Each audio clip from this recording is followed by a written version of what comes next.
Hi and welcome everyone. It is now 12:30. I'm sure still people are still going to be joining. I'm thinking 75% have logged in so far. We'll give a few more. Start at about 2 minutes past. Or you want to wait a bit longer? Yeah, sorry, I had the YouTube link still open and running, so it had sound, so I was hearing myself. Okay. It's all right to talk to yourself as long as you don't answer back. No, the problem is when you start arguing with yourself.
Okay, are we ready to start?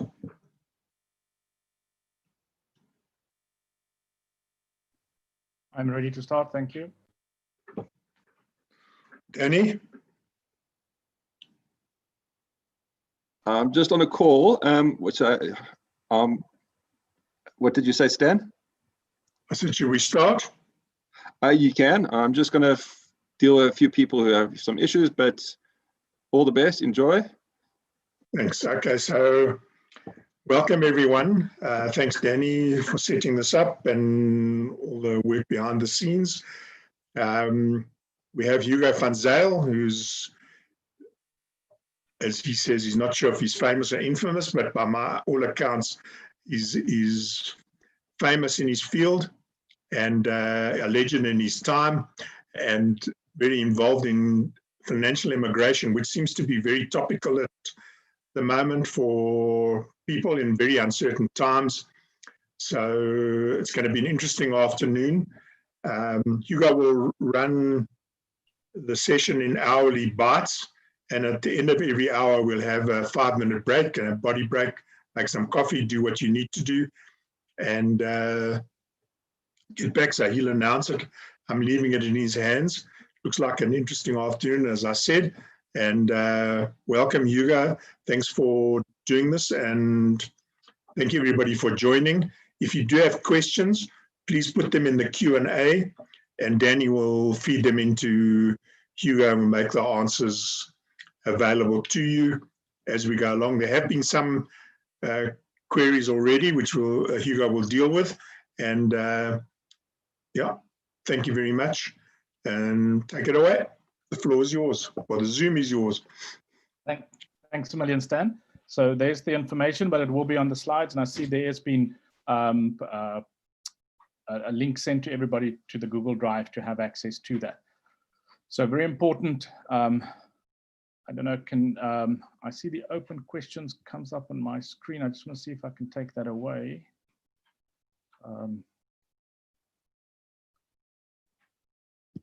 So sorry about that. I don't know how to change that. Just a second.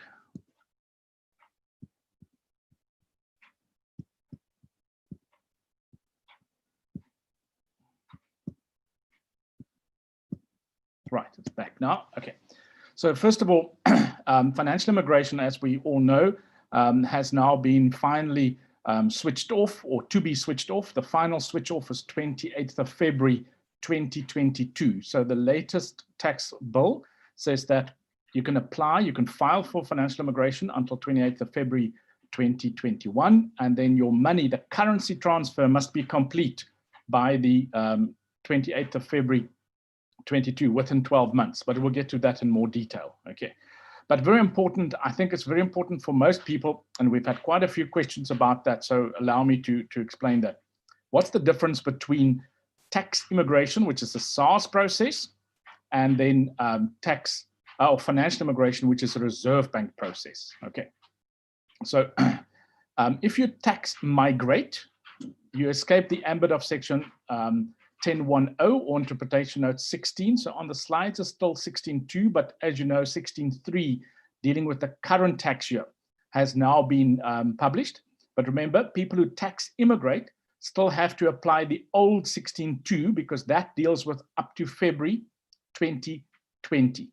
As of 1 March, which is the current tax year, we are dealing with interpretation note 16.3. So it's a little bit confusing, but just remember, there's not much difference. It mainly deals with the issue about the 1.25 capped exemption.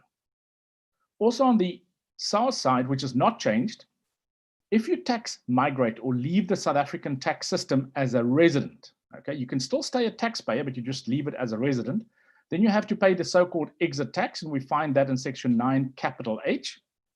And SARS will expect you to file that as a capital gains tax declaration. So the minute you tick on your IT12 or the client's IT12, you tick that you tax immigrate, or the question is that you cease to be a tax resident, and you say yes, then you tick and you put in a date. Then it automatically opens the capital gains tax, both for local and foreign assets. So it's worldwide assets. There's a few exclusions. We'll get to them later. The other consequence of tax immigration, which a lot of people forget, is that now you trigger section 35A, the capital gains tax withholding tax on property sales. So if a property is sold for more than 2 million Rand, or if it's a married couple and they jointly own it for 4 million, then there's a withholding tax of 7.5% on selling price. There's also an interest withholding tax on non-bank interest. So if a trust distributes or pays you interest, a South African trust, then there's a withholding tax. And then the nice one is that the dividend withholding tax, DWT stands for dividend withholding tax, you apply the treaty rate, and it's not 20% anymore. So everybody in a treaty country at least goes down to 15%. For many others, it goes down to 10 or 5%. Okay. If we go now to the right-hand side, this is the Reserve Bank process, or financial or formal immigration. Okay. If you have foreign earned income, you must use the correct BOB code, whether you're a resident or not a resident, remitting that money into South Africa. Most people are guilty in filling in BOB code 303. If you look at that, that's the foreign employer paying a South African. You should not use 303 because you're not the foreign employer. It is Joe Soap transferring from Joe Soap dollars to Joe Soap Rand. The correct code is 511 range, and the safest bet is 511/7. The Reserve Bank says once you have tax immigrated and formally immigrated, you may do a loop. A loop is when a trust offshore, of which you're the beneficiary, owns an asset in South Africa, and that asset could be a loan account or a share or any asset. Okay, so they don't like that. In SVDP, special VDP time, we had to pay penalties to have that undone. Subsequent to that, a South African company can enter into a loop where the South African shareholders are less than 40%, or where there is an individual with specific permission that holds less than 40% of the foreign company. As of 1 March next year, we understand loops will be allowed, and you'll see that there's now tax law addressing the issue. In short, I'm not addressing that in this seminar. It's a topic on its own. But what has happened, and I'll use the example. if you have a South African company and its holding company is in Australia and you hold 100% of the Australian shares, so a South African tax resident owns 100% of the Australian company. The Australian company is tax resident in Australia, so it's effectively managed there, and it then holds shares in the South African company. First of all, when the South African company declares a dividend out to a holding company in Australia that holds 100% of the South African shares, the withholding tax is only 5%, not 20%. That dividend lands in Australia, and the perception by SARS is that you now can get it out tax-free, which is not true. Australia will tax you on the dividend that you distribute. But in the explanatory memorandum, SARS argue, or Treasury argues, that now because you as a South African hold more than 10% on the so-called participation exemption rule, you own more than 10% of the Australian company, therefore that dividend comes to you tax-free. So they have brought in anti-avoidance rules to stop this, what they call a abuse of the participation exemption. They seem to forget that in Australia, you'll probably pay tax of 53%, which is far more than the tax in South Africa, the 20%, which means you can claim the tax credit in South Africa in terms of 6 quat or in terms of the treaty. So that part of the tax bill, I think, is going to be subject to a lot of debate, but the Reserve Bank is about to switch off the loop rules, but we have not seen the Reserve Bank draft rules as yet. We are just aware of the fact, and we'll see it later, that the minister announced that in the budget in February 2020. It feels so long ago and so much has happened, but I'll remind you of that. Then the other side of the Reserve Bank rule is if someone has formally immigrated, then the South African company cannot automatically pay the salary to that individual. There's a lot of people that think now that I've formally immigrated, I can just pay the salary to the foreign employee and it will be tax exempt and the money can flow out. So unfortunately not. Someone has asked us in an email to Danny this morning about an employee that is leaving for Israel and the company is in South Africa and they're going to pay into the South African bank account. Whether that person tax immigrate or not tax immigrate, formally immigrate or not formally immigrate, that person's tax residency needs to be determined. We'll do that a little bit later. But very important is if that client was to financially immigrate, he has financially immigrated, but for the company to pay him his salary in a foreign bank account, they need to get permission from the Reserve Bank as a company. That individual will have a so-called blocked account, and in terms of the rules, can transfer 20 million out of that blocked account into his bank account in Israel without tax clearance. So one of the advantages of formal immigration is that you don't need a tax clearance for up to 20 million per married couple per calendar year. Okay, not tax year, calendar year.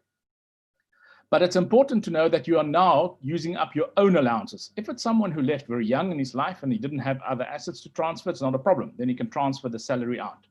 So it's actually important that the South African employer asks the Reserve Bank to pay that employee that's ex-South Africa to a foreign bank account. Obviously, when that person has financially immigrated, the process will be so much easier. If the person has not formally immigrated, then they have to motivate it. Now, again, we don't know what's going to be the rule from 1 March 2021. So I'm giving you the rule as it stands now.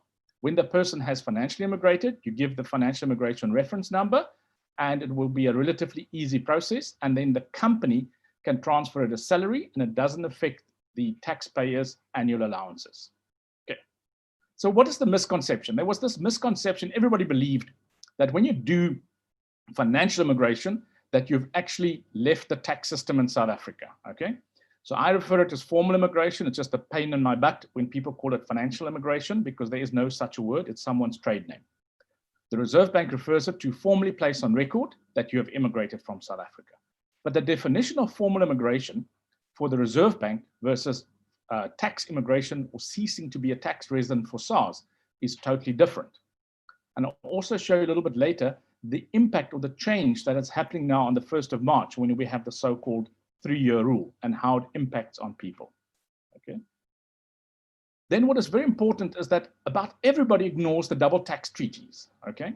We have to look at the various double tax treaties, and I'm comparing Malta versus UK versus UAE. Why did I choose that 3? UK, because so many South Africans leave for the UK on an ancestral visa or work visa. UAE, because there's the perception, because you live in a tax-free country, that now SARS has the right to tax, which is not right and not correct. You can actually be living tax-free in the UAE and be exempted from South African tax completely, provided you take the necessary steps. Malta, on the other hand, after you've paid 600,000 euros, you are still not escaping the tax residence in South Africa, because the Malta Tax Treaty says you must be paying tax in Malta on the worldwide basis before you can exit the tax system.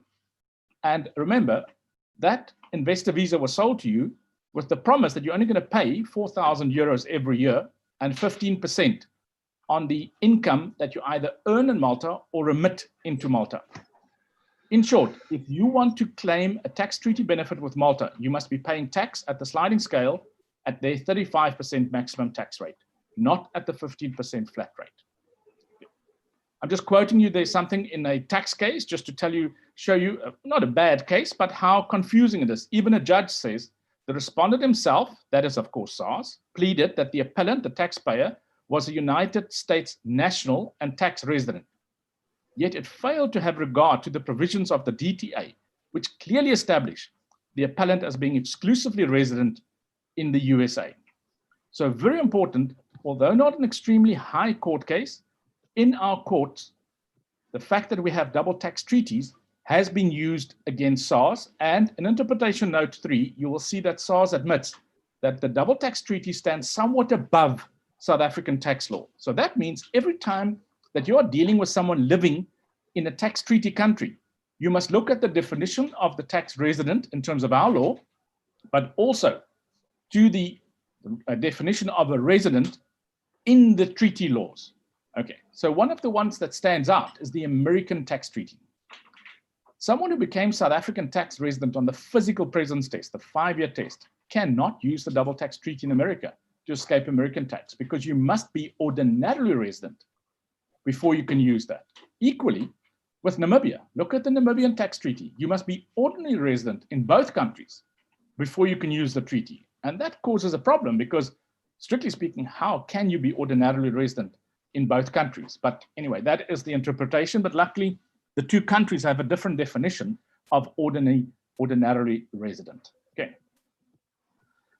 When this expat tax came in, there was a so-called repeal of legislation. There was no repeal. It was just a mere change. What has happened is that the exemption in section 1010 Roman 2, okay, was capped. It was always an unlimited exemption, and now it is a capped exemption. So in the budget speech, they have changed that to 1.25 million. And I know the guide already shows 1.25 million.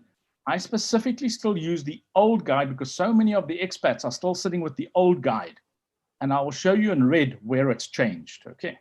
So very important, that initial in 2017, they said it was a 1 million rand capped exemption, has now been increased to 1.25 million. With the rand strengthening in the last 2 weeks, it's not that bad, but you remember we were all very worried because in April and May, March, April, May, the rand was very weak because of the downgrade. But very important, can you see it's only in sub 2, Roman sub 2. So the seafarers have no capped exemption. Their exemption remains to be a full exemption. So it's only the people applying the 183 days in any 12 months, subject to more than 60 consecutive days outside of South Africa. Only them that are subject to the 1.25 million. But as we'll see a bit later, there are certain treaties, for example, again, the UAE treaty, that overrides this rule, and pilots can still claim that exemption of 100% being exempt, despite the fact that they didn't meet the days. So what did the minister say in 2020 budget speech? This is now taking you right back to 26th of February 2020, okay? The minister announced that South Africa signed the African Continental Free Trade Agreement, which came into effect on the 1st of July. And that is why we are getting rid of financial immigration, or all or most of the exchange control rules, okay? This African Continental Free Trade Agreement was first mentioned in the medium-term budget of 2008. It took 11 years to finalize this agreement between 53 countries, okay? The minister then went on and did say, and I quote at the bottom, "We want to encourage South Africans abroad to keep their ties with the country. We will raise the exempt amount for the foreign remuneration to 1.25 million. We will phase out the administratively burdensome process of immigration through the Reserve Bank." He did not say that he's switching off tax immigration at all. It's only the financial or formal immigration process that has been switched off. But why did it happen that people suddenly started racing and paying huge amounts for formal immigration or financial immigration? So someone sent me a private email with the questions beforehand and asked, what would be the typical cost of a financial formal immigration? It can vary from 7,500 I've seen, and the highest I've seen was 73,000. It sounds huge, but in that case, I told that I didn't do it for them, someone else did it. But the people that left had 3 South African trusts, and you must then declare to the Reserve Bank and to the taxman the last 3 years' financial statements, a full history of how that trusts were funded. So I could see why they built up to 73,000 Rand. And then finally, when I saw the final account, what happened there, it was for husband and wife, and then one of their children was over 18 years old. So do remember that our age of majority in South Africa is 18 years. So if you had one child that is over 18 years old, that child has to apply separately for formal or financial immigration. So it was roughly about 60,000 and then about 13,000 for the single child. So obviously they didn't double charge on that. The information on the family trust in South Africa was exactly the same as for the parents. So they only asked for his process. The 7.5 is the so-called zero or belated formal immigration. If you have left South Africa more than 5 years back, you have no bank account, no active bank account, and you only have a living annuity, a retirement annuity, and life cover, then we can do a belated zero immigration, which means that there's no tax clearance required. Do note, if you want to cash out that RA, that you then will need to get a tax clearance and good standing from SARS. So it's not always advisable to go that cheap route, specifically if you intend to cash out your retirement annuities. Okay. But anyway, let's look at the rules on foreign income, because it's this changes that made people rush for formal immigration or financial immigration, because they've been misled by fearmongers that they will escape the South African tax or foreign income tax if they financially immigrated. If you are South African and you're tax non-resident, okay, then you only have to declare SA sourced income and deemed source income. But then you must also ask, what is the rules in the DTA? Because, for example, interest income is in terms of the South African tax law, sourced South Africa if it was paid from a South African bank. But our treaties says that if you are tax resident in the other country, then SARS can't tax you. SARS says in the unilateral exemption that you should have been out of the country more than 183 days before that exemption applies. So a lot of people that were locked in COVID that were now here for more than 183 days are extremely worried that SARS can now start taxing them. So yes, the unilateral tax exemption will fail them, but the double tax treaty standing a little bit above the South African law, if you remained tax non-resident in South Africa because the treaty protected you and kept you in the other country, then SARS can still not tax your interest. So this brings me to something that is not in the slides, but also about 3 questions that I've had in the last week. A lot of people have tax immigrated, now living in the UK. They then came to South Africa, Easter or before Easter, and then they found themselves locked down in South Africa because of COVID. So it was either South Africa that locked them in or the foreign country that wouldn't allow them back in. So for example, KSA, the Kingdom of Saudi Arabia, did not allow foreigners to enter their country as of January. So we have people that were stuck here since January. They have therefore been here for more than 183 days. Now they're all panicking. So first of all, there's various different 183-day rules. If that person was tax non-resident because they were deemed exclusively tax resident in the KSA in Saudi, then that person cannot be deemed to be tax resident because of the 183 days. for two reasons. The first one is very obvious. The physical presence test is a 5-year test. 1 year of more than 183 days is inadequate. You must be in South Africa on average 183 days for 5 years, with a minimum of 91 days in every one of the last 5 years, plus the current tax year, before you can become a deemed tax resident because of physical presence test. But if you carefully look at the definition in the Tax Act, which we'll do later, you'll see that anyone who is ordinarily resident is never subject to the physical presence test. Now, immediately you're going to say to me, but you just told me this guy is tax resident in the KSA in Saudi. So it's very important to understand that one can be treaty resident in the KSA, but you remain ordinarily resident in South Africa. So the fact that you have tax immigrated does not mean that you have broken ordinarily residence. And financial immigration does not break ordinary residence. Anyone who tells you that should be fired. Okay, no negotiations. If they tell you financially immigrate to break tax ordinary residence in South Africa, fire them immediately. It can be one of the building blocks, but it is not the conclusive building block, and so says SARS. I'll quote for you a little bit later. Okay. So you don't need to do formal immigration.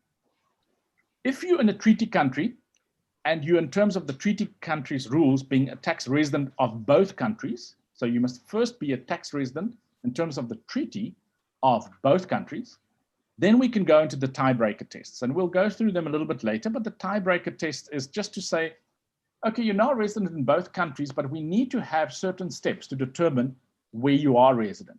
So for example, if you look at someone in KSA, Qatar, UAE, if they have a permanent home only available in one of those countries, so they have sold their South African home or rented it out on a long-term permanent basis, and they have no holiday home in South Africa, they are deemed, the word says, deemed to be exclusively tax resident in those countries, and they have broken tax residency in South Africa. If you can't meet all the tests, then you have to sit back, take a deep breath, and budget for a very expensive tax advice on this expat tax. Who would be typically in there? Have you guys looked at our Botswana tax treaty? The Botswana tax treaty says you can only claim the tax treaty benefits if you are paying tax in Botswana on the worldwide basis. Section 11 of the Botswana Act says only nationals, passport holders of Botswana, pays tax on a worldwide basis. Or other people will only pay payroll tax. So quite interesting. It's nearly impossible for a South African who does not become a dual national with Botswana to tax immigrate to Botswana. But on the other hand, someone who goes to Namibia can quite easily break the tax residency with South Africa if they become ordinarily tax resident in Namibia, applying the Namibian tax rules of ordinary residents. Okay. And there's only one court case in Namibia dealing with ordinary residents. And the judge Killy said, if you have a home there, you go back to that home quite regularly. And very importantly, you are a legal resident of Namibia, which means you have a visa or passport. Then you are ordinarily resident. In terms of South African law, none of the court cases says you need to be here legally. Okay, so an illegal immigrant can, funny enough, be deemed to be an ordinarily resident of South Africa. And interpretation note 3, by silence or not quoting the fact that a spouse coming to stay with her husband in South Africa needs a spousal visa, assumes that anyone who comes into South Africa to marry a South African will be deemed to be ordinarily residents with no reference to a spousal visa, which is quite interesting. It's an interesting test that is probably going to happen in our court cases in due course. So it follows that to break or escape from expat tax, okay, or this capped exemption, you must be one, or either be tax non-resident, or if you're tax resident, you must be able to claim the tax exemption or claim a treaty protection. And the one that's in highlight there in the bold is crew on board an international ship or aircraft. And we specifically look there at UAE, but that exemption also applies to Qatar, Hong Kong, and Singapore. And those people are not subject to the 1.25 million because the treaty says remuneration will be exempt. But just to give you some background to this 1.25 million, it's not unique to South Africa. America has had that for many, many years, and their tax exemption, their foreign income exemption, is standing at the moment about $106 US. They don't have a 60-day test, they have a 183-day test, but no 60-day test. All right, so let's look at the myths around formal immigration. First of all, formal immigration is never mentioned in the South African Income Tax Act. And in the South African Reserve Bank rules, there's no reference to it other than saying you can place your intention to leave South Africa on record, okay? And that's the formal immigration process, which then means your bank account is blocked. You undertake, in terms of Reserve Bank rules, not to come back for a period of 5 years, you undertake.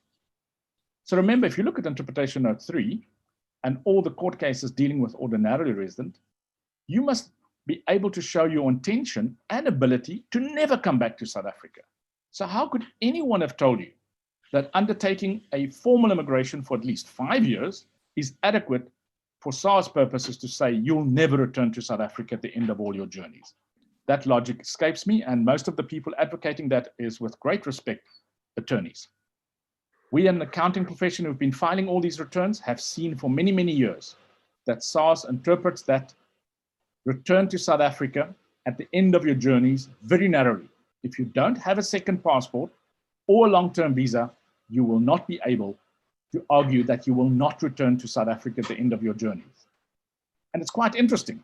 I have probably had about, my count now is I think 47 people who has formally immigrated, argued with SARS and said, I have permanently left, I'm never coming back to South Africa. Guess what? COVID-19 happens. Where did they return to at the end of all their journeys when they lost their jobs? Back to the family in South Africa. And I want to know how those tax advisors help them declare to SARS that I'm ordinarily not resident in South Africa because I intend to and I'm able not to return to South Africa at the end of all my journeys. How are they going to explain that to SARS in the next tax return? But relax, when you come back, whether you come back in terms of formal immigration, so you are a failed immigrant for formal immigration, or whether you come back and break the tax treaty rules, there's absolutely no penalty. SARS will not go back and reopen your tax returns unless you obviously lied. Then they're going to attack you.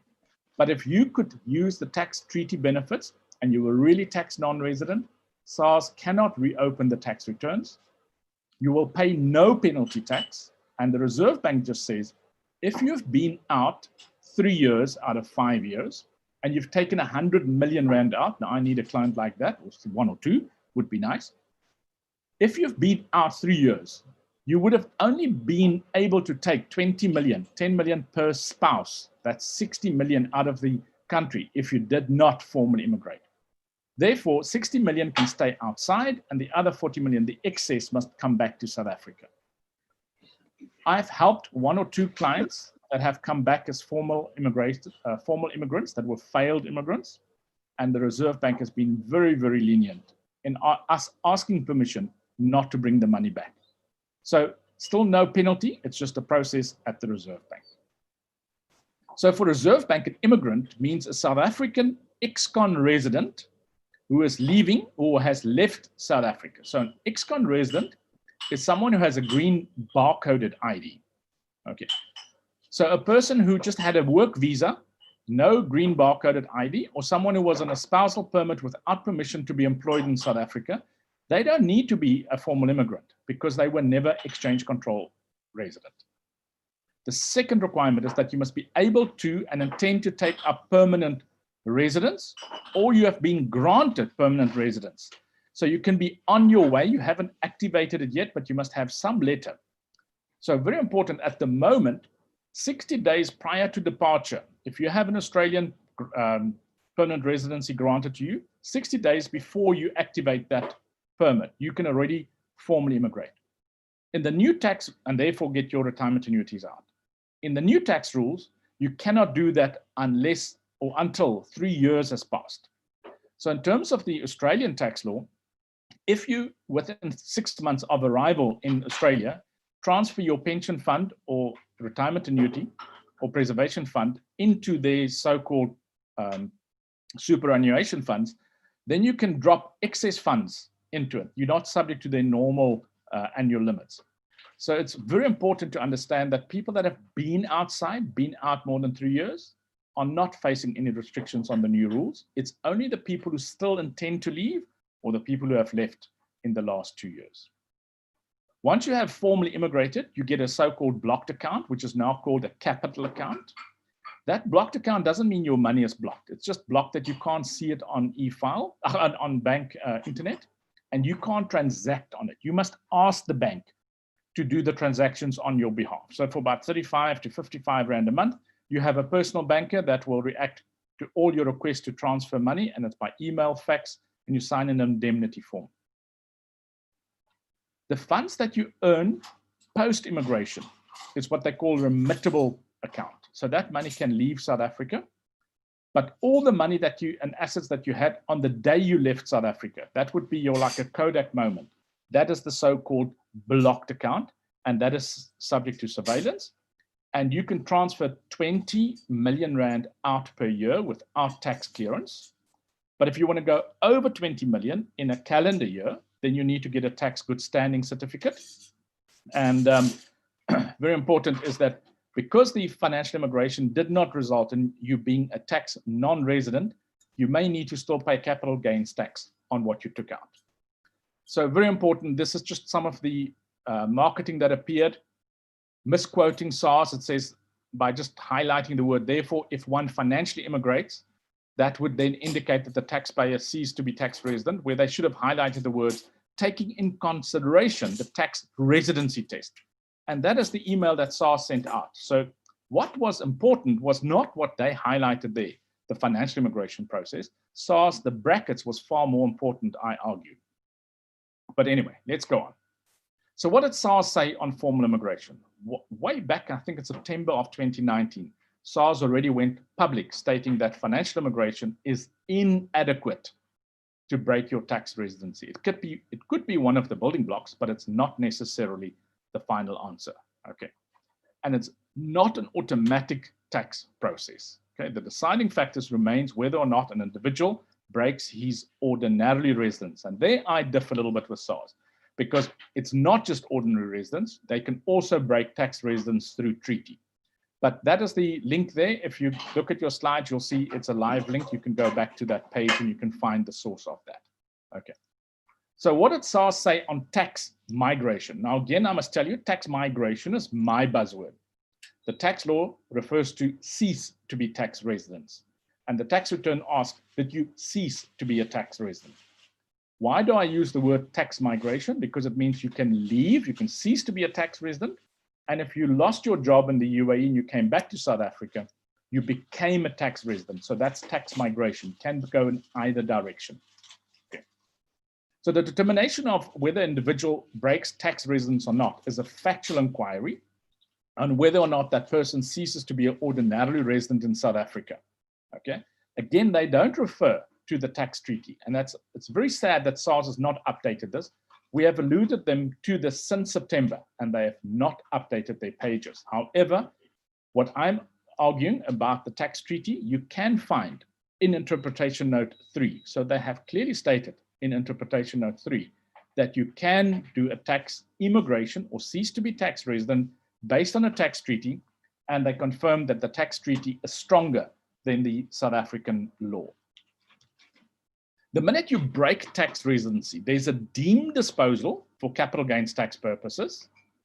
And that deemed disposal is deemed to be the day before you became tax non-resident. Why was that day before? Because on the day that you break tax residency, you could claim treaty benefits. But the day before, you can't claim the tax treaty benefits in a foreign country. Okay?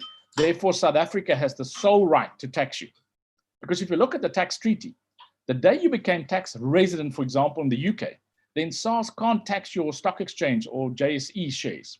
So by deeming it to be a disposal the day before you became UK, then South Africa had the sole right to tax you. And believe me, they're going to tax you. And the individual will be deemed to dispose of his worldwide assets, excluding inter alia immovable property situated in South Africa. So remember that section 35 capital A that I referred to, the withholding tax on property sales. So a South African immovable property You will only be paying the tax when you eventually sell that. Now, the painful part thereof is that if you have a property company that's in your own name, you're going to pay exit tax on the property shares. But the property in the company was not subject to exit tax, which means if you do not sell the company shares, but you sell the title deed in the company, you're going to pay double. Now you're going to pay capital gains tax at company level, and you cannot use the credit of the taxes you paid in your personal name on the shares as a credit. So be mindful when people come to you and they want to tax immigrate, or they're telling you they're leaving South Africa. One of the first things you need to do is to see if property-rich companies should not be undone or unbundled and the property transferred into personal names. Okay. I'm also adding the following, which SARS failed to do on that webpage. The first thing is that the minute you are tax non-resident, you are not subject to donations tax. So although donations tax in a way in our minds are linked to estate duty, it's very important to understand that and know that donations tax is within the Income Tax Act. So the minute you tax non-resident, you're not subject to donations tax. Now it means you can donate to the trust, onshore, offshore. If you have a Section 7C problem, so you had those credit loan accounts, you no longer have to worry. The rule applies, but because 7C deems it to be a donation, then you exempt because there's no donations tax on non-residents. But be very mindful to do too aggressive tax planning, because paragraph 12, capital A of the 8th schedule says, if you donate that loan account to the trust, and the trust had bought a farm with that R1 million, and there was a R1 million mortgage, so it was a 2 million farm, and 1 million was your own money, and 1 million was from the bank. The base cost of that farm is now reduced to 1 million rand. So yes, it's very important to understand there's certain anti-avoidance rules. Estate duty is the troublesome one. When you tax immigrate based on a treaty, you are not always breaking estate duty exposure. The reason for that is the Estate Duty Act speaks to ordinarily resident. So remember, and we'll look at it later, when you're in the Income Tax Act, the word resident means ordinarily resident or physical presence. So resident has two components. For estate duty, there's no physical presence test. It's only ordinarily resident.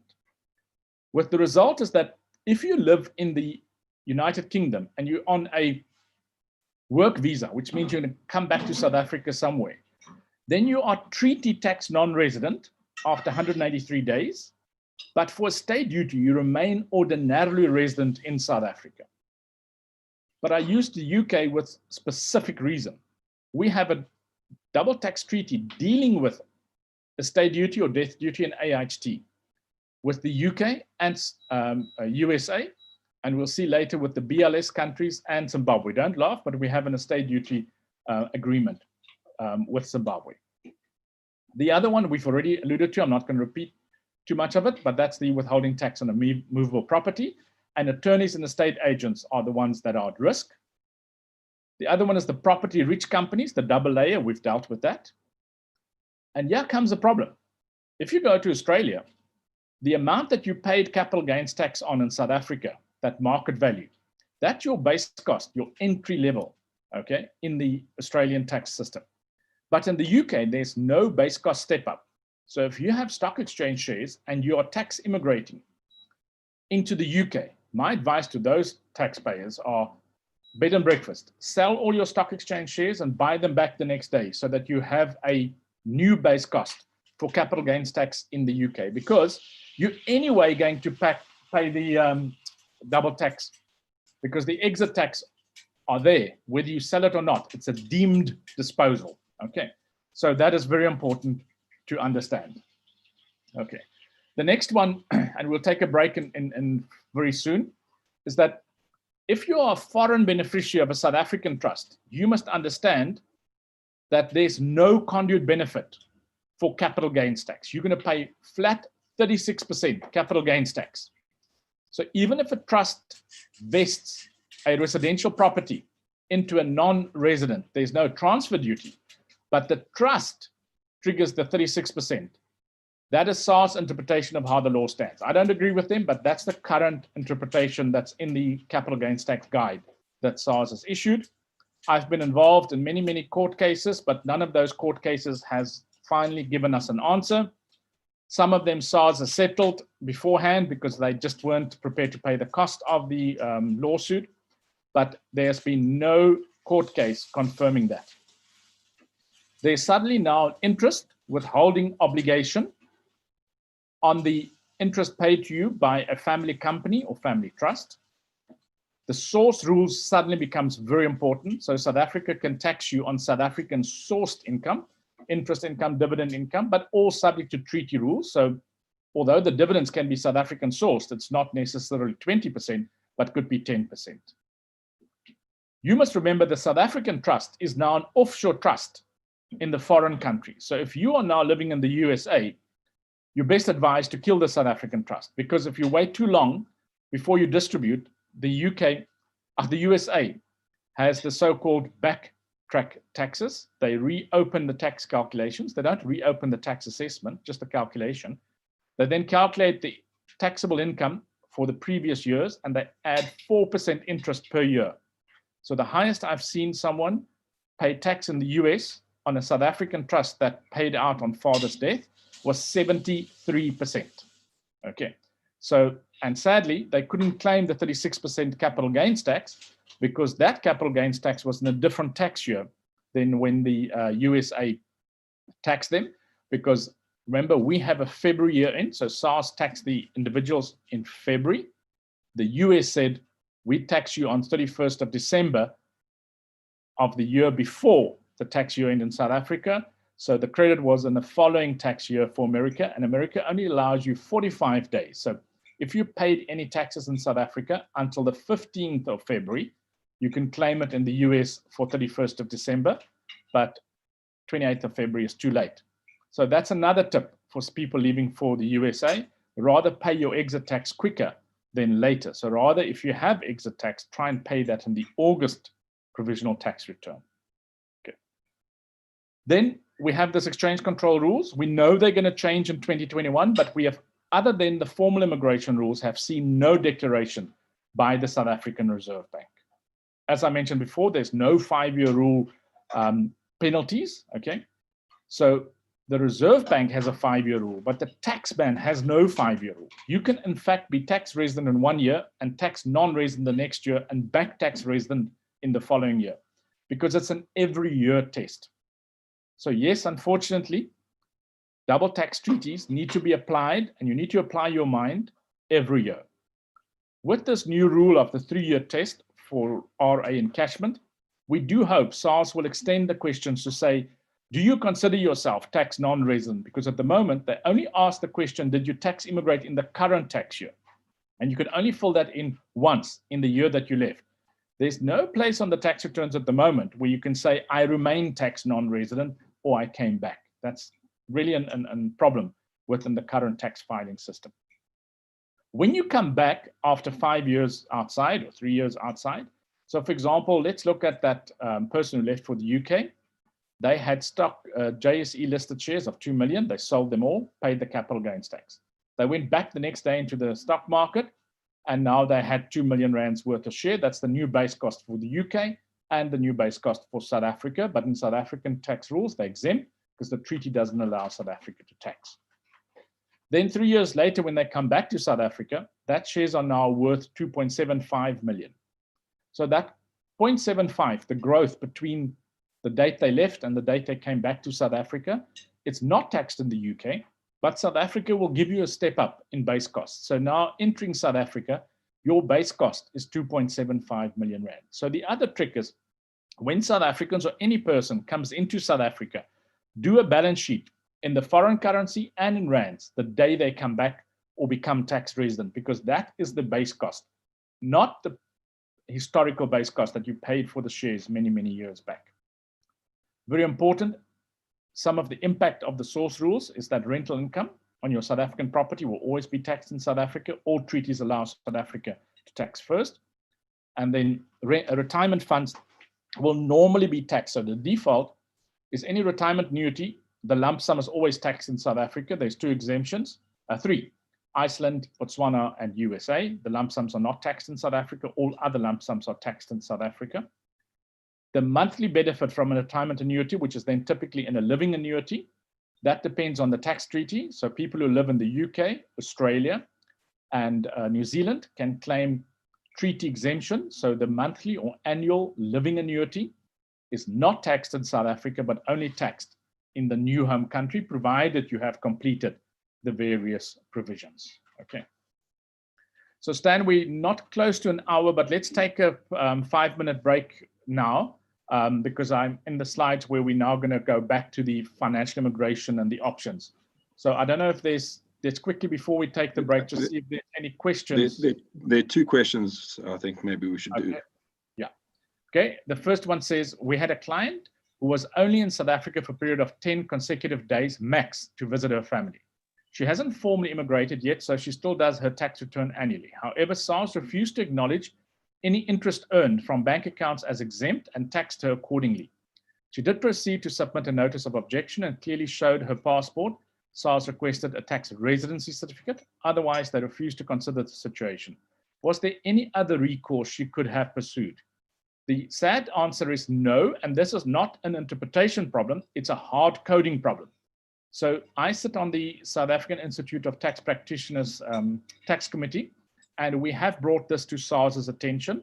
So you'll see if you now go in, there's a new little container where you can then update that SARS hard-coded interest. It's a workaround. It's still not a solution.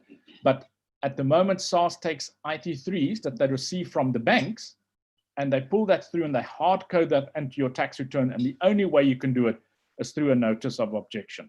Okay. This is also totally incorrect from the banks. And interesting, the other recourse this client has is to go back to the banks, provided this client has told the bank that they are not tax resident in a different country, because that bank was incorrect by reporting that interest to SARS as that of a tax resident. Okay. Then Jock asked, can someone backdate their non-resident tax status on e-filing, say to January 2002. If they don't do this, they will be exposed to capital gains tax on their foreign assets. So January 2002 is too late. Remember, we got capital gains tax in 2001, October 2001. But I agree with you, Jock, the growth between October 2001 and January 2002 would probably have been very little. But yes, you can backdate it. I'm going to show you a bit later on the slides exactly where. It's on the RAV, and you can backdate it. At this stage, there's no process that you can notify SARS. What I do is I send a letter to PCC and I place on record what I've done on the e-file profile and why I've done that, because you cannot do a VDP for that client. Voluntary disclosure will only work if there was additional tax to be paid. And this one is exactly to prevent this client from paying capital gains tax. Secondly, the sad thing is on the other side is that those clients who need to pay tax, when we object to 2002 or 2003, SARS says you're over your 3-year limit. And we say to them, but we're trying to give you the tax. Those clients are best advised to go the VDP route. But the problem is the youngsters who left South Africa in 98, 99, remember just after the election and when there was fears when Mbeki was coming in, a lot of youngsters left the country. Those youngsters need to backdate their tax immigration. And they must go back to the tax treaty country and see in which year they tax immigrated. So yes, my answer quick is, Jock, on the RAV, you'd need to do it. Secondly, then send a letter to PCC at sars.gov.za, and you as tax practitioner explained what you did so that SARS has 3 years to come back thereafter it's prescribed. The next question is, if immigrating and property is worth sold for less than 2 million, what is the CGT implications? The normal rules apply. So if that property was a primary residence, you can claim the primary residence exemption. If that property was not occupied, it was placed in the market and it stood empty, you don't need to apportion the 2 million exemption. But the strictly speaking, if you read the capital gains tax guide, then SARS explains there that you must take the number of years occupied divided by the number of years held since 2001, not held forever, held since 2001. But it's quite interesting. Most of you has probably noticed that if you now sell a property for below 2 million, and the minute you tick the primary residence box or container, then SARS exempts it automatically, because there's another rule that says any sale of a property up to 2 million is anyway not reportable. So it's an interesting thing. I think SARS tax returns are technically incorrect, because yes, the 2 million is the cutoff, but there's also anti-avoidance rules that should be dealing with the people like this. Also remember, this is 2 million rand per person. So if it was a 4 million rand property owned by husband and wife together, then they sold below 4 million, then neither of them are subject to the capital gains tax withholding tax, but they need to consider the capital gains tax reporting. So always, always, always declare that to SARS, even if it's exempt or the calculation is exempt, so that you always have that benefit of prescription that SARS had 3 years to ask questions on that. Okay, so let's take a 5-minute break till past.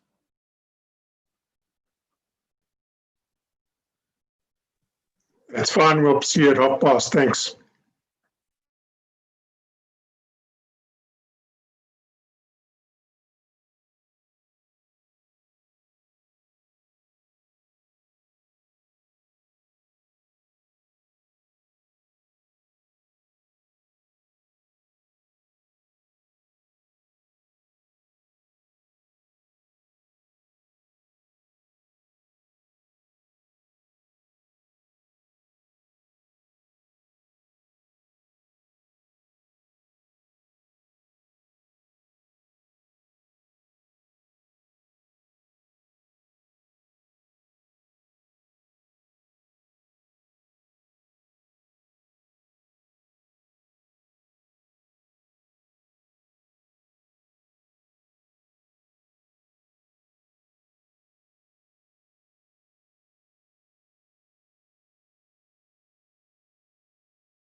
Hello, everybody.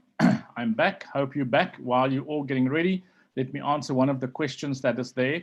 An anonymous attendee asked, please deal with withholding tax on interest earned by a South African trust from an SA bank and thereafter distributed.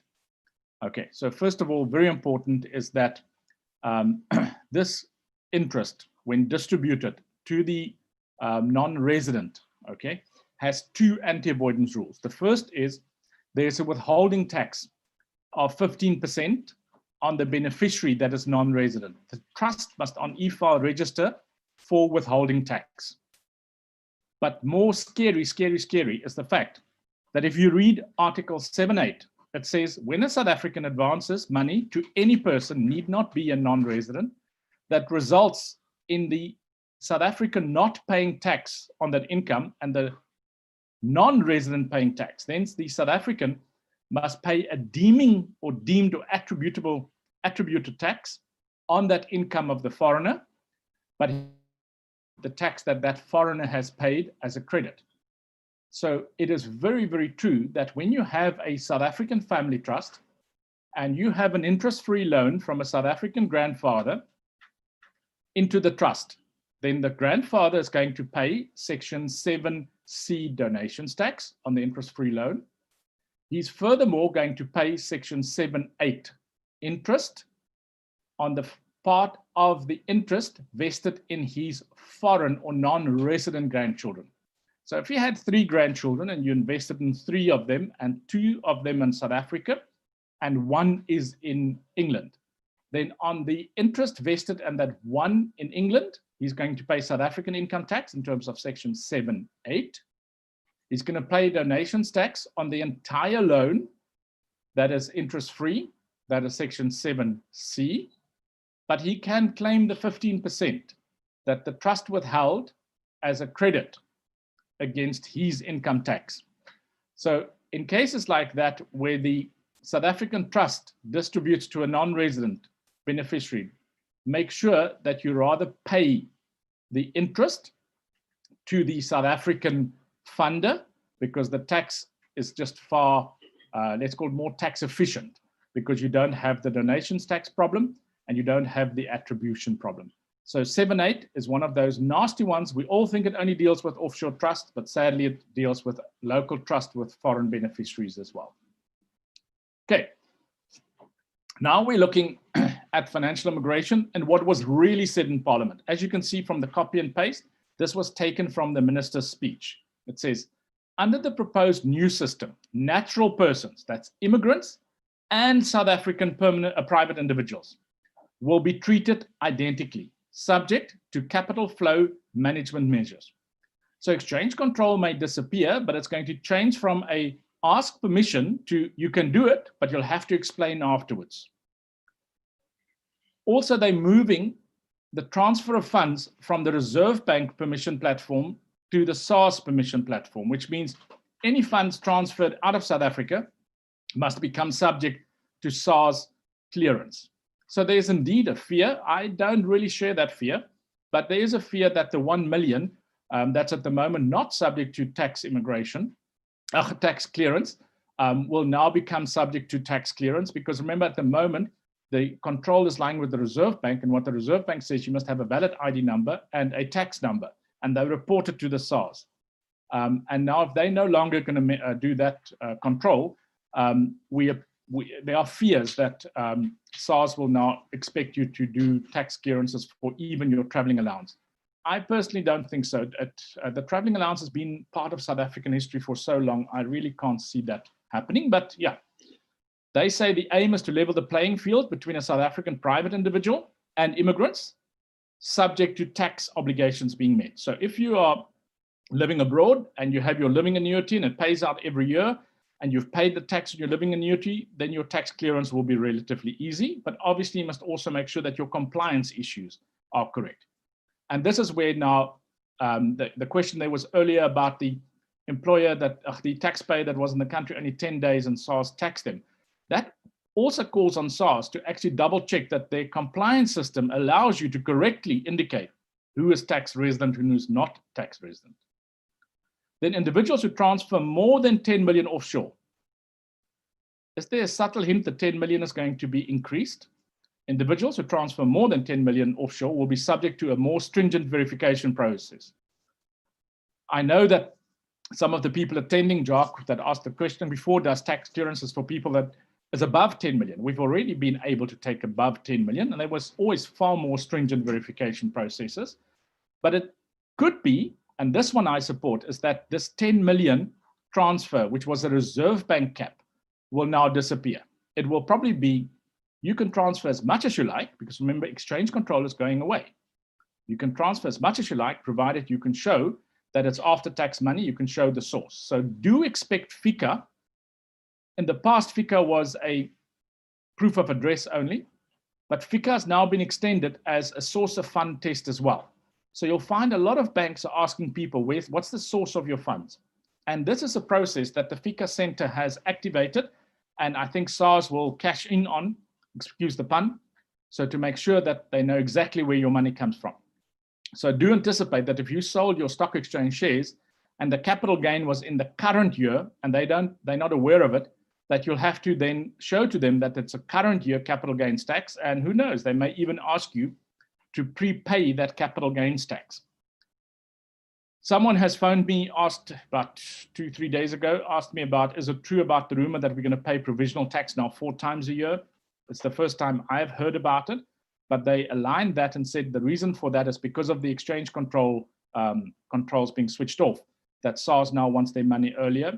It's definitely not in the current budget, I could tell them that. There's no indication that I've ever seen in one of the policy documents from SARS. So it would be interesting to see if this is a measure that is brought in February to improve cash flow in South Africa to revenue. But again, I just think there's so many fears and fear mongering that I take note of it, but I'm not too worried about that. Okay.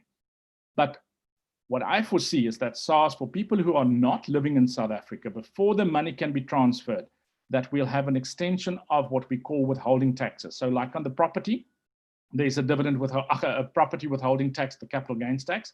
On dividends, there's a dividends withholding tax, so that there could even become a new rule saying that the capital gains tax must be paid before the money can leave. But obviously, that capital gains tax depends on the treaty, because remember, I used the example of JSE shares. If you're living in a treaty country like UK or America, then SARS has no right to tax that stock exchange shares. Only the treaty country has. Therefore, you just need to show to SARS the source, but you probably will have to show that you're going to pay, or give an undertaking that you're going to pay the tax in the foreign country. Now, that process of showing that you are paying tax in the foreign country is not so new to South Africa. Everybody who transfers their pension out will know about that RST forms. That RST forms is effectively where you have to show to SARS that you're indeed paying tax in the foreign country. And it's quite interesting that RST form, I believe, is totally unconstitutional in all the tax treaties except the UK treaty. The UK treaty is the only treaty that has a clause that says you cannot claim an exemption in South Africa if the amount was not taxed in the UK. And that is because of the remittance base of taxation. But quite interesting, SARS has already implemented the RST system for living annuities and pension funds. I'll not be surprised if they have some or other control asking you in future to prove that you paid tax in the foreign country. Under the proposed new system, natural persons will be treated identically, subject to capital flow management measures. That is the worrying one, okay, because we have not seen the Reserve Bank or Treasury telling us what is this capital management flow that's coming, okay. Then the minister went on and said, following reforms to the income tax treatment of South African tax residents who receive remuneration outside the country, that's the capped 1.25 million, government proposes to remove the exchange control treatment for individuals while strengthening tax treatment. The intention is to allow individuals who work abroad more flexibility, provided funds are legitimately sourced and the individuals in good standing with South African Revenue Service. Individuals who transfer, again, more than 10 million, the one we've seen earlier, will be subject to more stringent process. So twice did they mention this more than 10 million. Such transfers will also trigger, and this is very important, such transfers will also trigger a risk management test that will include certification of tax status and source of funds. Now, that's not new. If you know the questions your banks are asking at the moment before money can be transferred, banks are already applying the source of fund rules, and banks are already assessing their risk on clients on source of funds. And we've seen certain people's bank accounts being frozen. We have seen certain bank, F&B at one stage, I think, closed the Luna bank account because of the cryptocurrency, and they couldn't source the funds, or the clients on the platform couldn't explain where the funds came from. So very important, and I quote from the and assurance that the individual complies with anti-money laundering and countering terror financing requirements. So let's hope that this applies equally to politicians than to normal private individuals. Okay. Then you've probably seen all this news about Regulation 28 and the fear that you're going to be forced to invest your pension fund, and this is the reason for the 3-year rule coming. That's not true. The rule about funds being used for government development is limited to unclaimed benefits in terms of retirement fund and the guardian fund. And it's only the unclaimed benefits. That is guardian fund money where the person is over 18 and they never came to claim that money. That is what was said. The Regulation 28 is formed part of the bottom part. Government and National Economic Development and Labour Council have agreed to proceed with the retirement reform related to the harmonization of all retirement benefits. So there's a bigger thing at play. This 3-year rule has got nothing to do with that. I remind you of the fact that the ANC at a conference many, many years ago said that when people resign from a pension fund, that's even a tax reason. When you resign from a pension fund, they would have forced people to put some of that money into a, let's call it preservation fund, so that those employees do not claim social grants one day when they're old. That has never been implemented. But ever so often, Treasury comes, government, because the minister referred to government, because government is ANC controlled, and they must heed to what the ANC policymakers made at part of their conference. But let's give them credit.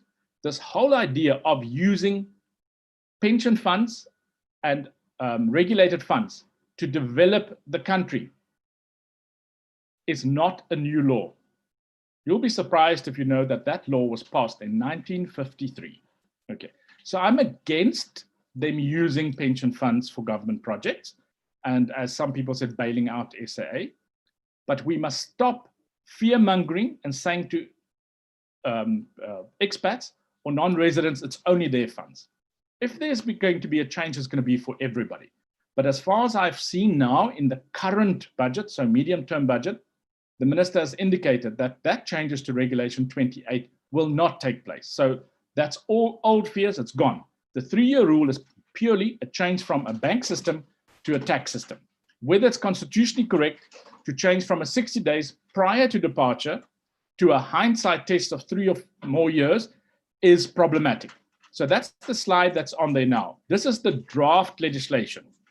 So what happens is that, as you see on the right-hand side, there's a block and then it's underlined. That part is added, okay, to the tax law. And it says that you must apply before 28 February 21 and approved by the South African Reserve Bank or an authorized dealer in foreign exchange for the delivery of currency on or before 28th of February.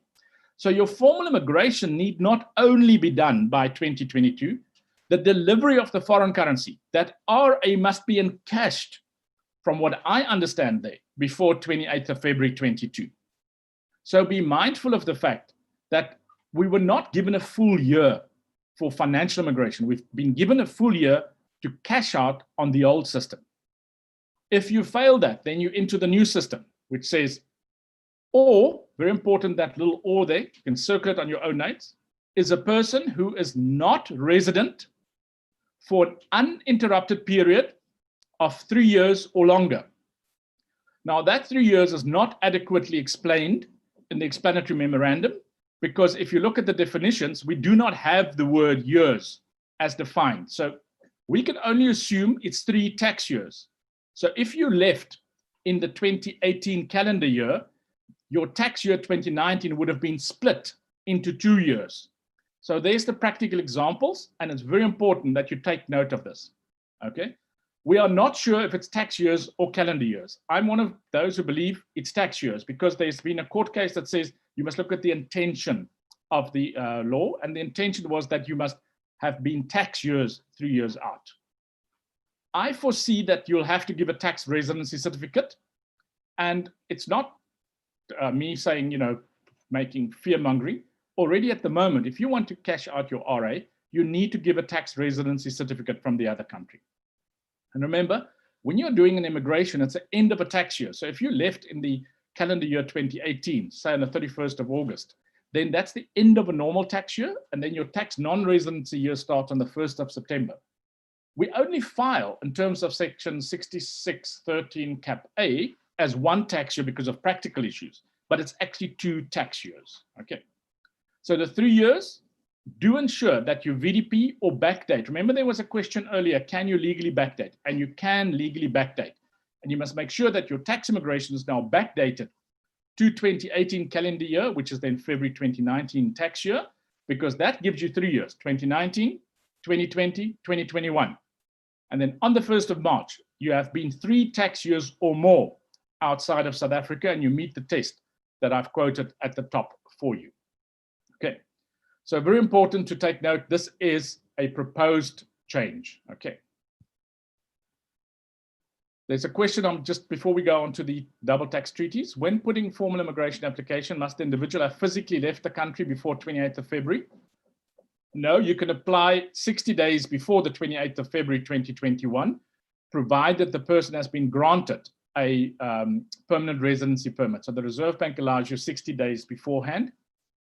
In the old days, they used to ask you a one-way ticket. Now it's not possible to buy a one-way ticket. So you then buy your single ticket, you give the letter of grant, which shows that you can do. Or if you have been able to travel, and for example, to Australia, and you've activated your permanent residency, show to them the stamp in your passport to show that I've been granted, I have activated, and I'm leaving on that day to permanently leave South Africa. I would also, at that stage, if it was my client, add to that proof of the fact that their property in South Africa was put in the market to be sold, or there was a rental agreement, long-term rental agreement, or even if it's someone who was renting a house, show that they gave notice to say that they are vacating their rental premises. Okay, so that is my suggestion, what you need to do. Okay, I hope I answered that question. Right. Now we're looking at specific double tax treaties. So remember, we have a 1.25 million cap, which only applies to the people on the 183 60-day rule. The seafarers who are on the 183-day in a tax year rule are not subject to the cap. Okay, the cap is only for those people that are not seafarers. Then in certain double tax treaties, okay, which is UAE and Qatar and Hong Kong, so it's not unique to the UAE, it says, notwithstanding, it's in Article 14, notwithstanding the proceedings provisions of this article, remuneration, okay, and remember in the treaty, when they use a word like that, you either use the treaty definition or the normal definition in South African tax law. So remuneration would include everything, housing benefits, everything, because it's the word remuneration as then found in the 4th schedule. So when you claim the 1.25 million, you can't use 4th schedule, then you use the definition in 10102. When you're the treaty, you can now use the definition in the 4th schedule dealing with pay as you earn. And it's remuneration derived in respect of employment. So very important, you must be employed. No commission, no contracting work. Exercised by South African tax resident, someone who is not tax immigrated, aboard a ship or aircraft. So now we see the seafarer rule being extended to pilots and onboard crew. Okay, so you need not just be a pilot. I used a picture of a pilot, but you can be normal air crew.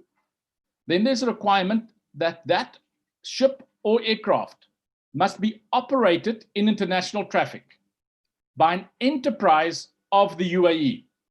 Did you see it's not a tax resident of the UAE? It could be a company incorporated in the UAE, but effectively managed in Australia.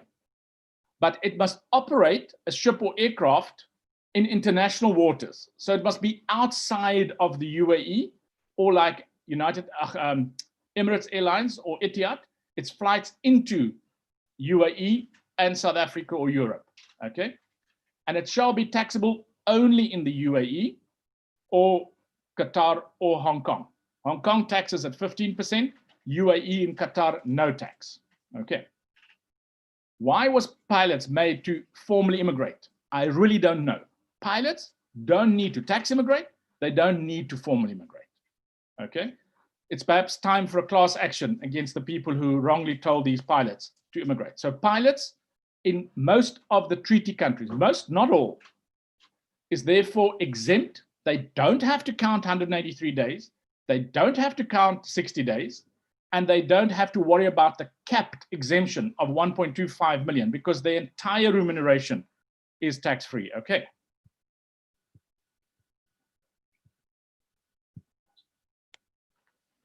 There's a question, I'm quickly jumping to the questions. Are there double tax agreements for Botswana? And if so, would you disclose such income? There is double tax treaty with Botswana, but as I said earlier, it's very difficult to become a Botswana tax resident because you need to be a Botswana national. So for most South Africans, the Botswana treaty means nothing. Okay. Then the next one is, this was again SA residents out of South Africa for a period of 350 days. I'm going to answer that question by the slide we're dealing now. So please, if it is a South African resident, okay, so it's a passport holder, born South African or ID holder, forget the 330-day rule. Absolutely, I'm going to repeat, forget the 330 rule. So there's the definition of a resident, and I've broken it up in blocks. And this slide I've stolen from Pitnell at Saika and Sahit, because I think it's just an excellent slide. Okay, so the South African Income Tax Act defines a resident. First, top blocks. If a person is not a resident as defined, he or she shall be a person other than a resident, which I refer to as a non-resident. So in the Income Tax Act, unless the context otherwise indicates, resident means any natural person. So I'm not looking at companies now, I'm looking at a natural person. The minister referred to private persons. You are a tax resident when you're ordinarily resident, that yellow, okay? Now ignore the rest of the slide, go down to the next yellow, but does not include any person who is deemed to be exclusively a resident of another country or DTA country, okay? So you can break residency, but you're not breaking ordinarily residence. So the word resident includes an ordinarily resident, but does not include someone who's treaty resident in another country. Then if you look at that red or the grayish, green, grayish side, okay, or not at any time during the relevant year of assessment ordinarily resident in South Africa. If it's your notes, circle that part, circle it big. That says, if you are a South African passport holder, a South African ID holder, okay, you are not subject to the ordinarily, the physical presence test, unless you have broken ordinarily residence. So therefore, you cannot use the physical presence test to bring someone back into South Africa because of COVID. Because that person, in terms of the treaty with the UK or USA, is tax non-resident. But they cannot be deemed to be South African resident. The physical presence can never stand above the treaty, okay? And then comes the answer to the question that attendee asked earlier. Once you are physically present, so you have been here more than 915 days in 5 years, and you are not ordinarily resident, then only does the 330 exit rule apply, which means you must be physically out of South Africa for 330 consecutive days. So that person who referred to 350 days Botswana treaty, not relevant. I ignore that, okay? The question for the treaty is, where was the habitual home? Nothing to do with counting of days. Can you guys see why a treaty is so much nicer to use? I don't have to count days. I look at habitual home or permanent home or central vital interest, topics that we'll deal with later. Okay, but then again, even if you are a physically present in South Africa tax resident, then in most cases, the tax treaties can take you out. But you look at the American treaty, it says you must be ordinarily resident. So someone who enters South Africa and then goes to the US because of a work secondment, ITC 14218 is an example, okay? That person was taxed in South Africa because in terms of the treaty, that person could not apply the tax treaty to say they're now exclusively tax resident in the USA, because that person never became ordinarily resident in South Africa, therefore they can't use the treaty. Okay. So you must please use the treaty and look at the words in the treaty before you proceed. Okay. Right. There's just a summary, my slide. So the previous one was Pitt Now slide. And as defined in Section 1 of the Income Tax Act, it's any natural person who is ordinarily resident, or any natural person who complies with the physical presence or then absence test. Okay. Or for companies, any person other than a natural person which is incorporated, established, or formed, or effectively managed in South Africa, but excludes any person who is deemed to be exclusively a resident of another country. Now circle the word deemed.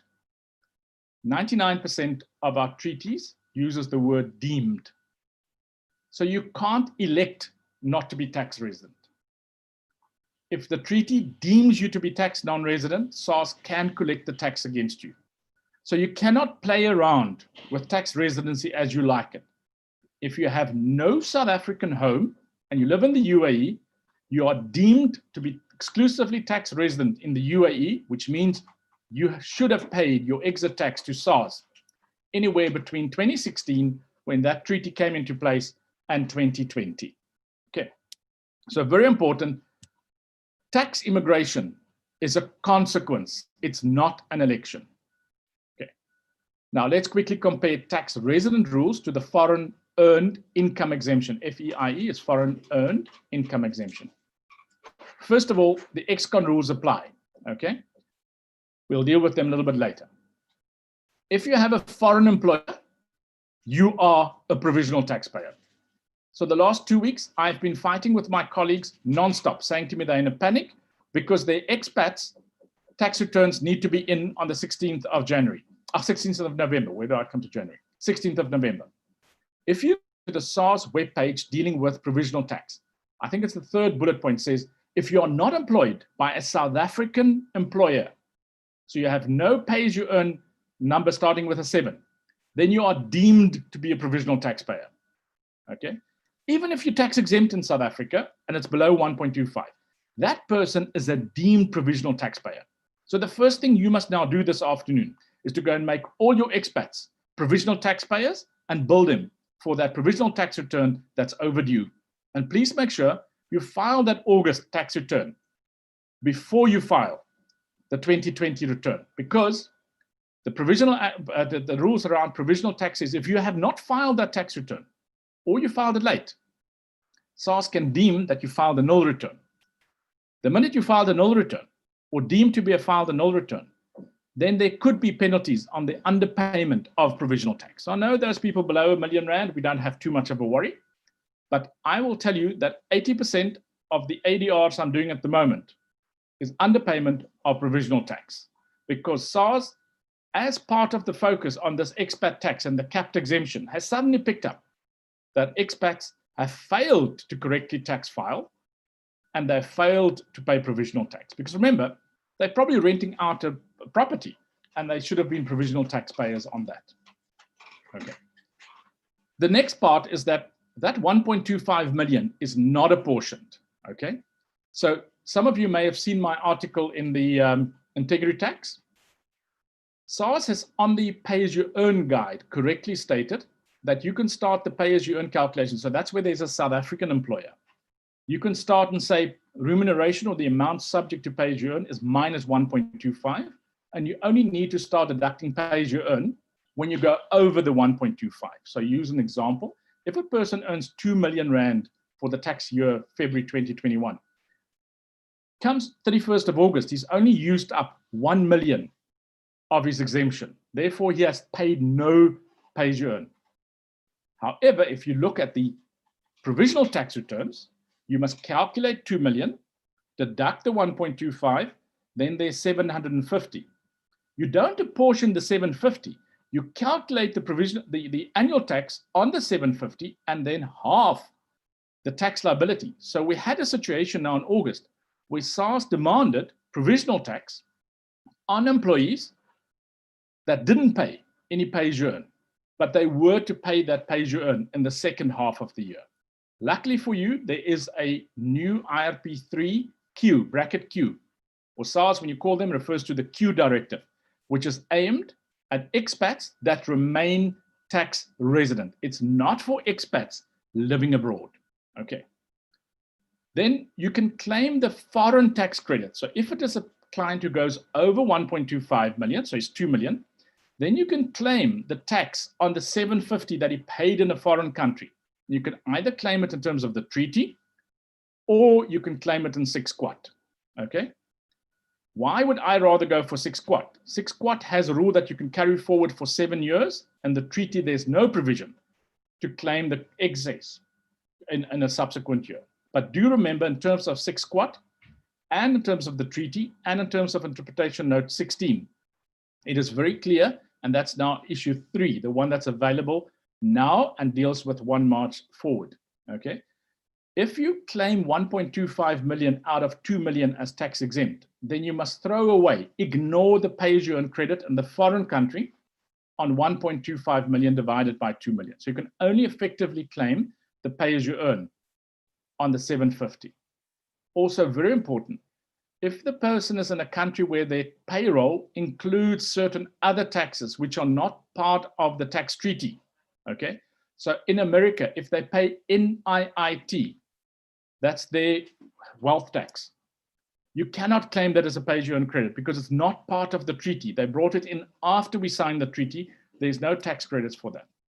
If they live in Australia and they're still not tax resident in Australia, so they're tax resident in South Africa, you have to take off the contributions they make to the medical fund because it's collected as part of a payroll tax, but it's actually a medical contribution. Furthermore, you can use the average exchange rate. The question mark SARS has now come back and said you can use the average exchange rate. But the problem is, during the year, while we do provisional tax, we do not know what the average exchange rate is. And this year is particularly difficult because remember, the dollar went something like nearly 18 or 19 Rand at one stage. And I saw yesterday it was 15 Rand 85. So there's a 5 Rand jump on the Rand over the last 6 months. So it's very, very difficult. Okay. Also, remember the ex-con rules, the current rules versus previous rules. Okay. So the current rules, regulation 6 and 7 says, if you earn your money abroad, you can leave it abroad. If you bring it into South Africa, you can take it out, provided you've used the correct BOP code. And earlier I mentioned the code's 511, and there is the codes again. Don't use 303, because that's the code to be used by a foreign employer who pays into the employee's Rand account. That protection that the Reserve Bank provides you is unfortunately not a foreign currency protection, it's a Rand protection. So if you brought in USD at a time when it was 10,000 Rand for $1,000, you can at any time remit back $10,000. The fact that now, I know that's not the rate, but just as an example, the fact that it's now USD 500, that's your problem. The Reserve Bank does not guarantee that you can take out USD 1,000. It guarantees that the Rand amount landed can be taken out.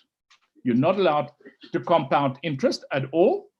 And then foreign investment income is not foreign earned income for exchange control purposes. You need to report them. There's a different reporting code when you bring back the 10 million into South Africa.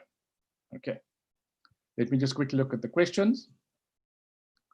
What if you stay permanently in Botswana? Well, at this stage, as the Botswana Treaty reads, if you're not a national, you can't use the tax treaty because you're not paying tax on a worldwide basis. The treaty says very clearly, you can only be considered a Botswana tax resident if you pay tax on a worldwide basis. Section 11 of the Botswana Tax Act says only nationals or passport holders pay tax on a worldwide basis. So sadly for those people, they must then claim the pay-as-you-earn credits in, as I've just explained, in terms of 6 quat.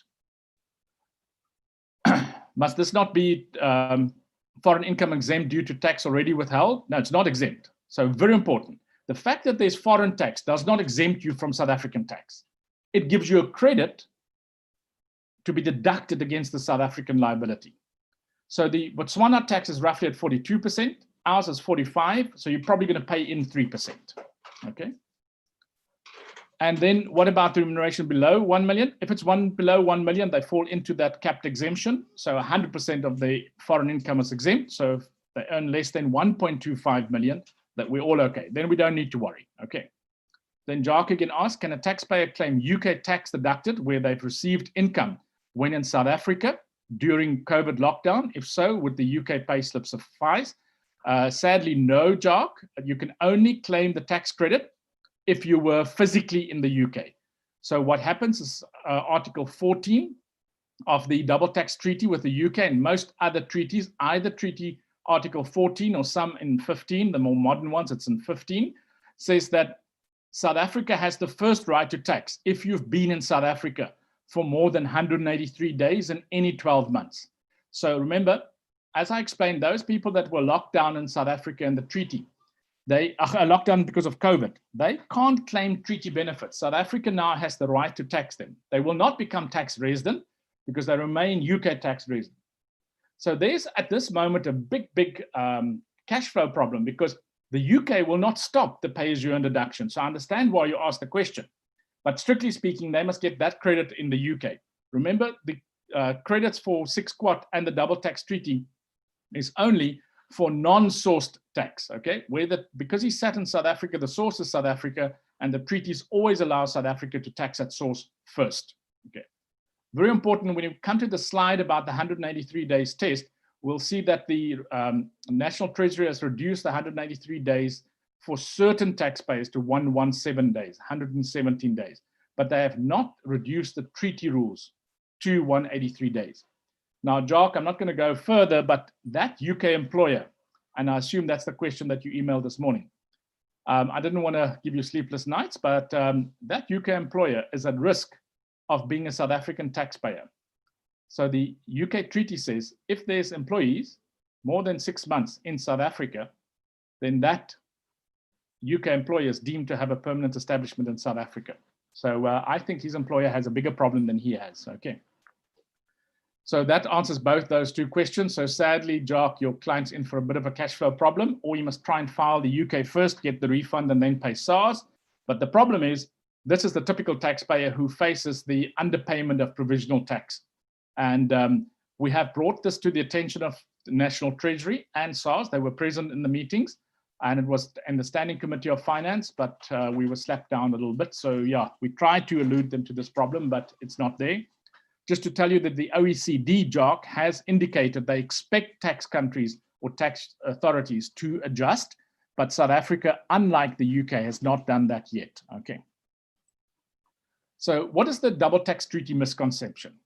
What is true is that just about everyone ignores a double tax treaty agreement when dealing with a resident. When you're in Malta, the DTA and also Botswana, for the lady who asked that question earlier, requires a taxpayer must be paying tax on a worldwide basis, i.e. investor visa holders does not qualify to pay tax in Malta on a worldwide basis. Therefore, they cannot use the double tax treaty.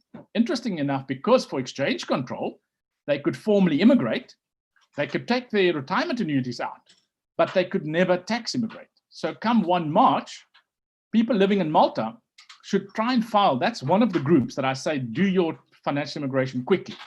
Because as of 1 March, you're never going to make 3 years as tax non-resident unless you move to Malta and pay tax on a worldwide basis, or you can show to SARS that you've broken ordinary tax resident and you don't need the treaty benefits. Okay. So very important, look at the right-hand side, paragraph 1 of Article 4 of the agreement shall be deleted, and in the protocol, so don't just look at the double tax treaty, look at the protocol with Malta. For the purposes of this agreement, the term resident of Malta means any person who under the laws of Malta is liable to tax thereon by reason of that person's domicile residence, so the visa applies, okay, and also includes a state and political subdivision. This term, however, does not include any person who is liable in Malta in respect only of income from sources in Malta. So this rule applies to golden visas, Portugal, Spain. Some of you have seen the so-called Beckham tax. Remember, they brought that in so that Beckham only paid tax in Spain on his soccer income, and that's so-called Beckham tax. But unfortunately, then you can't claim tax treaty benefits between Spain and South Africa. And a lot of people come to me and they say, no, but they've been sold this tax benefit when they bought the golden visa. What those people did with selling you the golden visa is that they've never told you that the way you gain that tax exemption for 10 years in Spain, Portugal, and Greece is that you register as a non-habitual tax resident. A non-habitual tax resident. It means your habitual home is in South Africa. Even if you sold your home, it's still South Africa.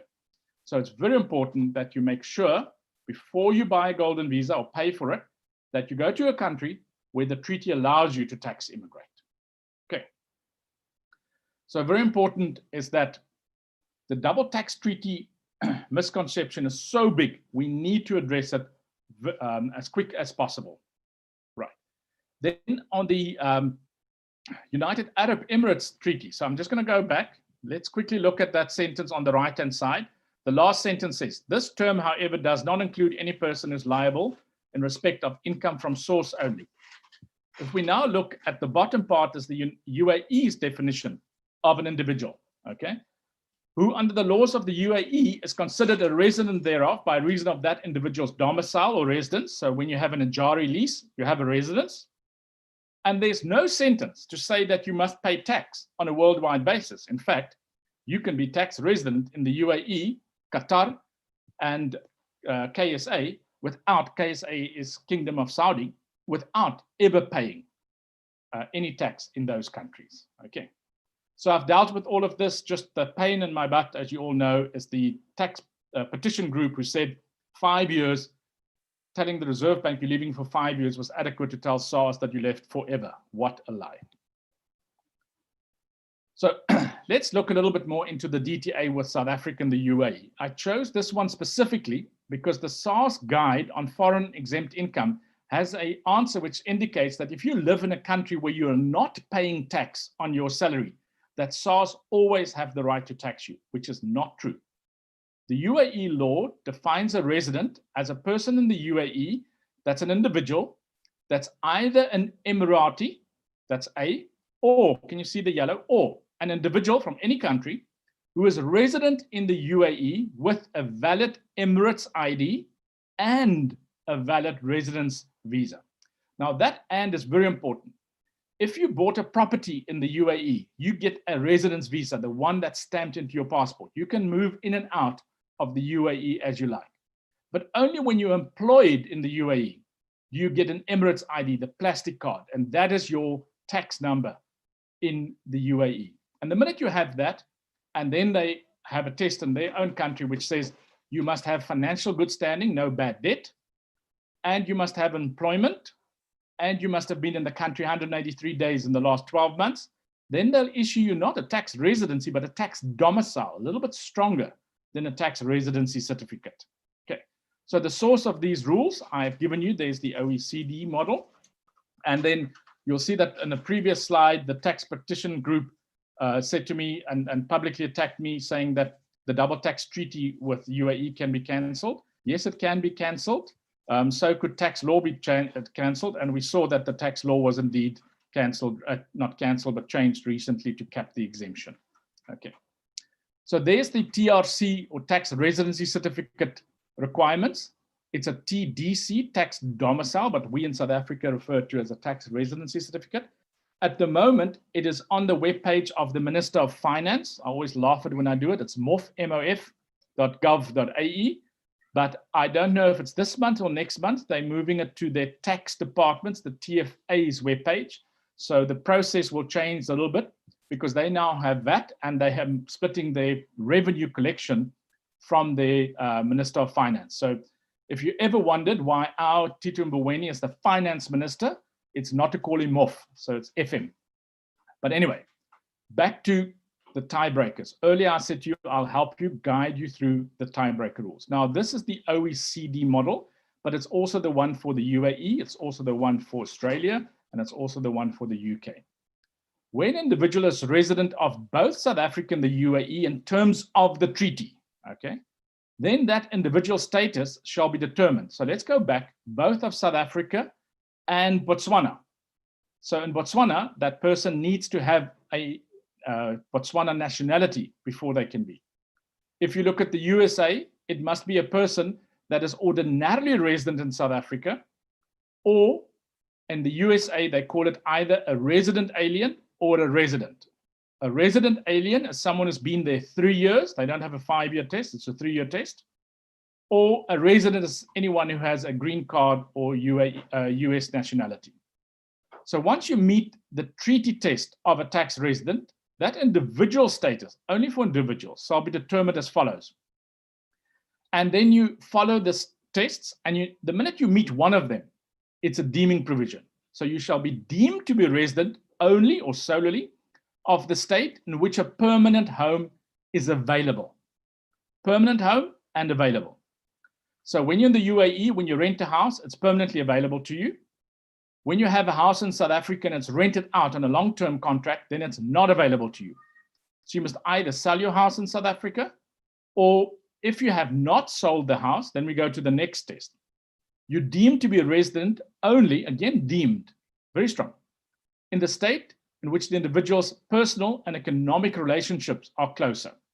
So it's a two-tier test. It's personal and economic relations. Personal is your wife and children. Economic is your employment. So the OECD says, if you work, let's take the example, I know it's no longer practical because there's no SAA left, but if you're a pilot for SAA and they second you to Dubai because you do code share flying, then your economic relationship can't be stronger in the UAE than in South Africa, because your South African employer can call you back at any time, even if your wife is living with you.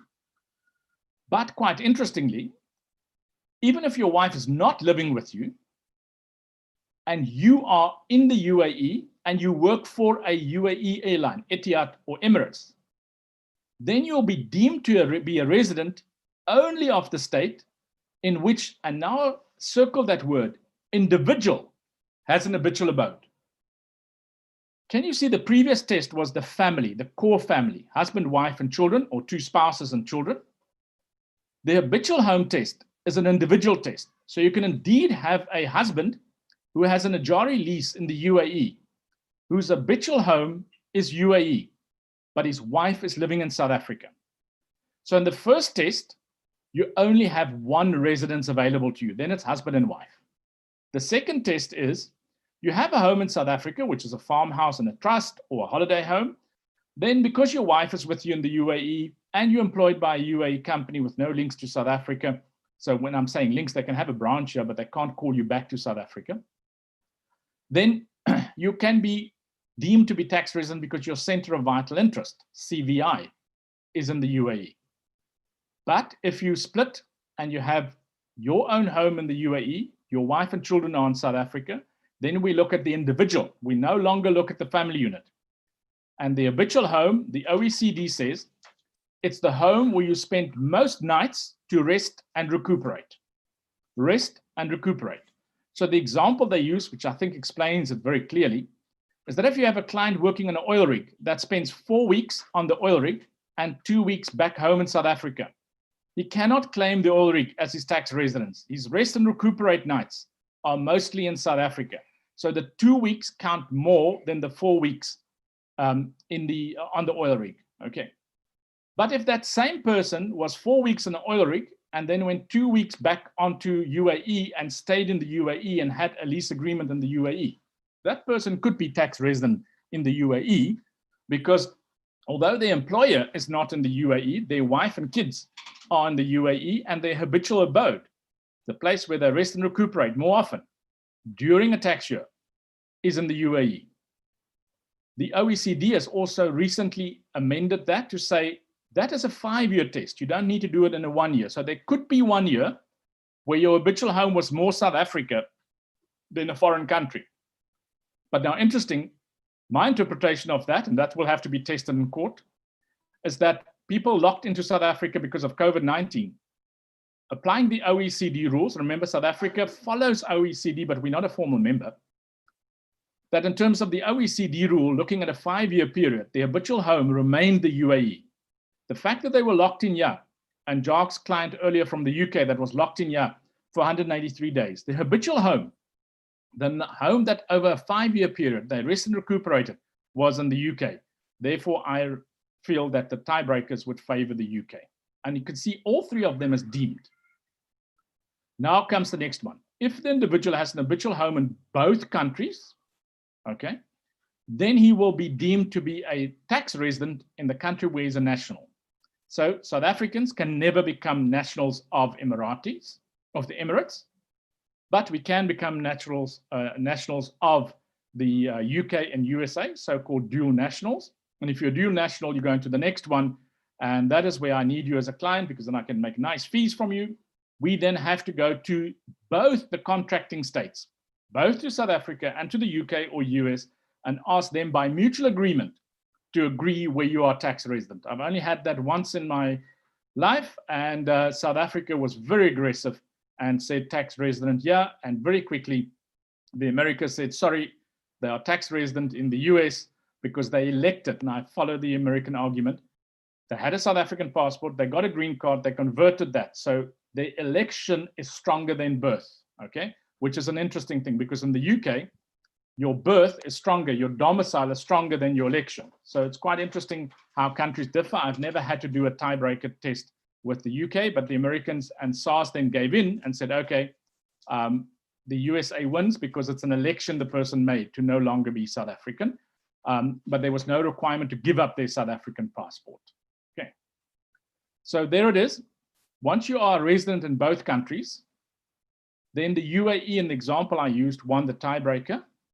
So what now? Now you cease to be a tax resident, and then my buzzword, you tax immigrate or you tax migrate, then the exit tax is a consequence. Can you remember what I said earlier? Double tax treaties and tax immigration is a consequence. It's not an election. So the sequence is you first tax immigrate. It's an outcome. It's not an election. You pay the exit tax as a consequence. And formal immigration or financial immigration or FE, let's just settle to use the word FE, is an option. For most people, an option I would say don't do. For a few people in Malta, Spain, and maybe in countries where there's no tax treaty like Panama and countries like the Philippines, they may want to financially immigrate. Not because it definitely shows you are not ordinarily resident, but it just is a building block to show to the South African Reserve Bank you really have no intention to come back. But don't do a tax immigration and a formal immigration, and don't laugh, I've now seen 7 clients this year filing tax returns. What did they do? They bought 30,000 Rand tax-free investments for every one of husband, wife, and the 5 kids. Now, with tears in my navy pink eyes, why will you buy a tax-free investment if you know you're never coming back? That tax-free investment is only tax-free in South Africa. It's not tax-free in the UK. It's not tax-free in the USA. So please don't argue with SARS and say, I have broken ordinary tax residence. I never intend coming back. But you keep on investing in an RA. You keep on buying tax-free investments. We must just think logic about this ordinary tax residence. Right. So now I see there's no questions and we should take a break. But I'm quickly just going to do maybe this one slide because it deals with the question Jark asked earlier. I think it was Jark. He asked, how can you tax immigrate someone back to 2002? So very important. This is how you do that. Okay. When you register the person, if they haven't had a tax number, you use in the square block. If they are already on the tax system, you use the bottom part, those blue and white lines. If you go to e-file, you go to the left-hand side where you change the static detail, the RAV, you know, the information that SARS hold, your address and things like that. You don't use the tax return because you can't use 2020 to backdate the tax immigration to 2002. You then go into the RAV and you'll see that first of all, there's going to be all these flash. You have to continuously do it until the flash is activated. Then once flash is activated, you go into the RAV. And once the RAV is open, between the left-hand blue index, in the middle, there's another small blue index that opens, and it starts with a circle with a plus sign. You close that plus sign. And there's another plus sign that says revenue, my revenue products. You click on my revenue products. Then you follow through to income tax. You go to the income tax number. Once you click on there, then this screen opens and you choose number 4. Once you have chosen 4, on the right-hand side, it will then ask you what type of non-residence it would be. like business BU is a business unit. That's someone who has rental income. Someone who's not employed in South Africa and has no income, then you just call it post-session income, because there's no post-session income that's taxable in South Africa. So this is where you go and change this. And I suggest every year before you tax file, this is the first step you do to make sure that SARS has not changed this on their side. Because I have seen where we tax immigrated people, then they do the RA encashment. And the minute they do the RA encashment, that tax directive makes them tax resident again. Why? I don't know. When we phoned SARS, they said to us, it's because of the pay-as-you-earn deduction. And I said, but pay-as-you-earn is based on source, not because they're resident. Obviously, the call center agent at that stage was working from home and couldn't answer us. We await the answer from SARS, but please make sure that you check every year that that remains tax non-resident. Once you've closed that, you click OK and then file. But before you can file, they ask you the effective date of tax immigration. Now there, the guideline I think is incorrect. The guideline says it's the day before you became tax resident, and that's not true. The deeming provision, section 9.8 says you are deemed to have sold your assets the day before you become tax non-resident. So if you are tax immigrated on the 1st of March, okay, 2020, then you must remember you're deemed to have sold your assets on the 28th of February. Then you should have paid provisional tax last year. So be very careful not to choose the first day of a tax year, because you're deeming the sale to take place in a previous tax year. Okay. So Stan, I think let's take a tax break. Tax break as well, but a smoke break, and we'll reconvene at past. It's fine. If you want to come back at past.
Right, let's start again. Someone asked in the question side or the chat box about Malawi. Malawi tax treaty is, I think, dates from 1970 or somewhere like that. It's probably one of the most difficult tax treaties to apply because it doesn't follow OECD models. But in the treaty, it says if you are tax resident in Malawi and you're less than 183 days in South Africa, then you must be exempt from South African tax. So expats that are living in Malawi and are tax resident in Malawi can claim an exemption, and they don't need to apply the 1.25 million capped exemption. But it's very difficult. There's no time breaker rules in the treaty. So that's one of the cases where, of all the countries where I've had disputes with SARS, it's always the Malawian one. So it's very, very important to understand that Malawi is a problem country. It's quite interesting. The other one that's that old is Zambia, because it's the Northern Bechuanaland Treaty. But SARS are very quick to give in there. So, for example, interest, we're not allowed to even tax interest of a Zambian resident. And when people leave South Africa, the withholding tax doesn't apply because the treaty says there's no tax on interest of a Zambian tax resident. So SARS is accepted, and one of my clients, when they initially had a penalty on the trust not paying withholding tax, we used the treaty and SARS agreed to that. But Malawi, we all forever in a dispute with SARS. Okay. So now that we've tax immigrated, we have to pay the exit tax. So the exit tax, the benefit is that there's no more donations tax, yet you remain ordinarily resident. Why I'm saying that is that you must remember that you remain subject to estate duty. So now comes the question, should you not then rather donate, despite the anti-avoidance rules on debt written off for the South African taxpayers, should you not use that period to do the donations tax and get out of the estate duty? Because if there's no more loan accounts and everything is in a trust, then you don't have any estate duty, whether you come back to South Africa or not. The exit charge is in section 9H, and as I said, it's a day before you became tax non-resident. And one has to decide what is most painful, expat tax or exit tax. For clients that just above, so 1.25 million to about 2 million, for them, and especially if they're in a country where they pay a high tax, it's probably easier and cash flow easier on them to pay the expat tax, okay? Because if they have huge assets in South Africa or worldwide assets that are subject to the exit tax, that once-off exit tax is very, very painful. And that's one of the presentations that I made. So if you look at the explanatory note in the comments that National Treasury made, you'll see that my name is listed there, and Sahit also made that comment, is that for many people that did this RA encashment 60 days before they left, we used the RA cash to pay the exit tax because their assets are in a foreign country. So someone who's, for example, bought a house in the UK and now tax immigrate, they sometimes have a huge exit tax in South Africa on the UK property, and they don't have the cash to pay that. And we use the RA encashment to pay for that. So I foresee that for the people who have to wait 3 years, there's an unfairness in there, but each family must decide. My problem, however, is, remember, we have seen that in most cases, it's a deeming provision. So the treaty says you are deemed to be non-resident. So how would you manage that? You'll have to then make sure that you rent a house in South Africa or have a holiday home, a second home in South Africa, that you can get out of that permanent home test so that there's not that strong deeming provisions. Because the center of vital interest and the habitual home ones are far more negotiable, but the permanent home one is just clear-cut. You either have a home in South Africa or you don't. If you don't have a home in South Africa, the treaty country always wins. Okay. Then the deemed disposal is Joe Soap tax resident is deemed to have sold his asset to Joe Soap, the UAE tax resident, at market value. Okay. So it's an exit tax to Ethiopia. And Ethiopia in this case is this not paying expat tax. So if your client's very emotional about not paying expat tax, then he must pay exit tax to get out of the system. The following assets are not subject to exit tax. That is SA immovable title deed properties, but that's not shares in a property-rich company. Because remember, in paragraph 2 of the 8th schedule, they define property to include shares in a company where more than 80% of the valuation of that company is because of immovable property, and you then own more than 20% of that company. So, but the shares in the property rich company, that is included in the deemed disposal. So it would be better to hold the shares if you want to tax immigrate, not to hold shares, but to hold the property or title deeds in your own name. Now remember earlier I said to you, why would, and thank you, I'm not going to mention name, but someone sent me the WhatsApp and said, please explain that argument. If you have a property rich company and the property was bought for 2 million, it's now worth 10 million. Then your retained income, unrealized retained income, is 8 million. So if you're going to pay capital gains tax on that 8 million, it's 18%. Rather, sell that property to yourself and declare the dividend. Now you're paying 20%, okay, dividends tax. You're also paying a capital gains tax, which you would have paid anyway. But now the property is in your name at a new base cost. And you are not paying capital gains tax and no dividends tax. Because remember, if you tax immigrated with that property rich company with an 8 million rand pregnant growth because of unrealized capital gain, you are now paying 18% exit tax.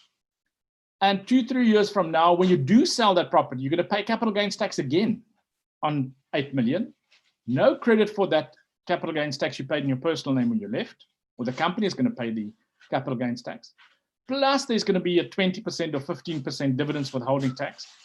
So if you do that calculation, it's painful to do right now when you leave South Africa, but over a 10-15 year period, it's far cheaper to take properties out of property rich companies. That is just my personal experience. You can test that calculation per client. I have yet to see one client where it was better to retain the properties within a company. I've had clients who said to me they want to leave it in the company because then there's no estate. They don't need to register a deceased estate with the master. And that is true. In Article 25 of the Estate Administration Act, it says that if someone is not ordinarily resident, and there's no title deed properties in South Africa, then you don't need to register an executor in South Africa. Then the master will accept the appointment of the foreign executor, provided they file the estate duty calculation. Because remember, there's still estate duty. So non-residents, people who are not ordinarily resident in South Africa, will still pay estate duty on the shares in that South African companies.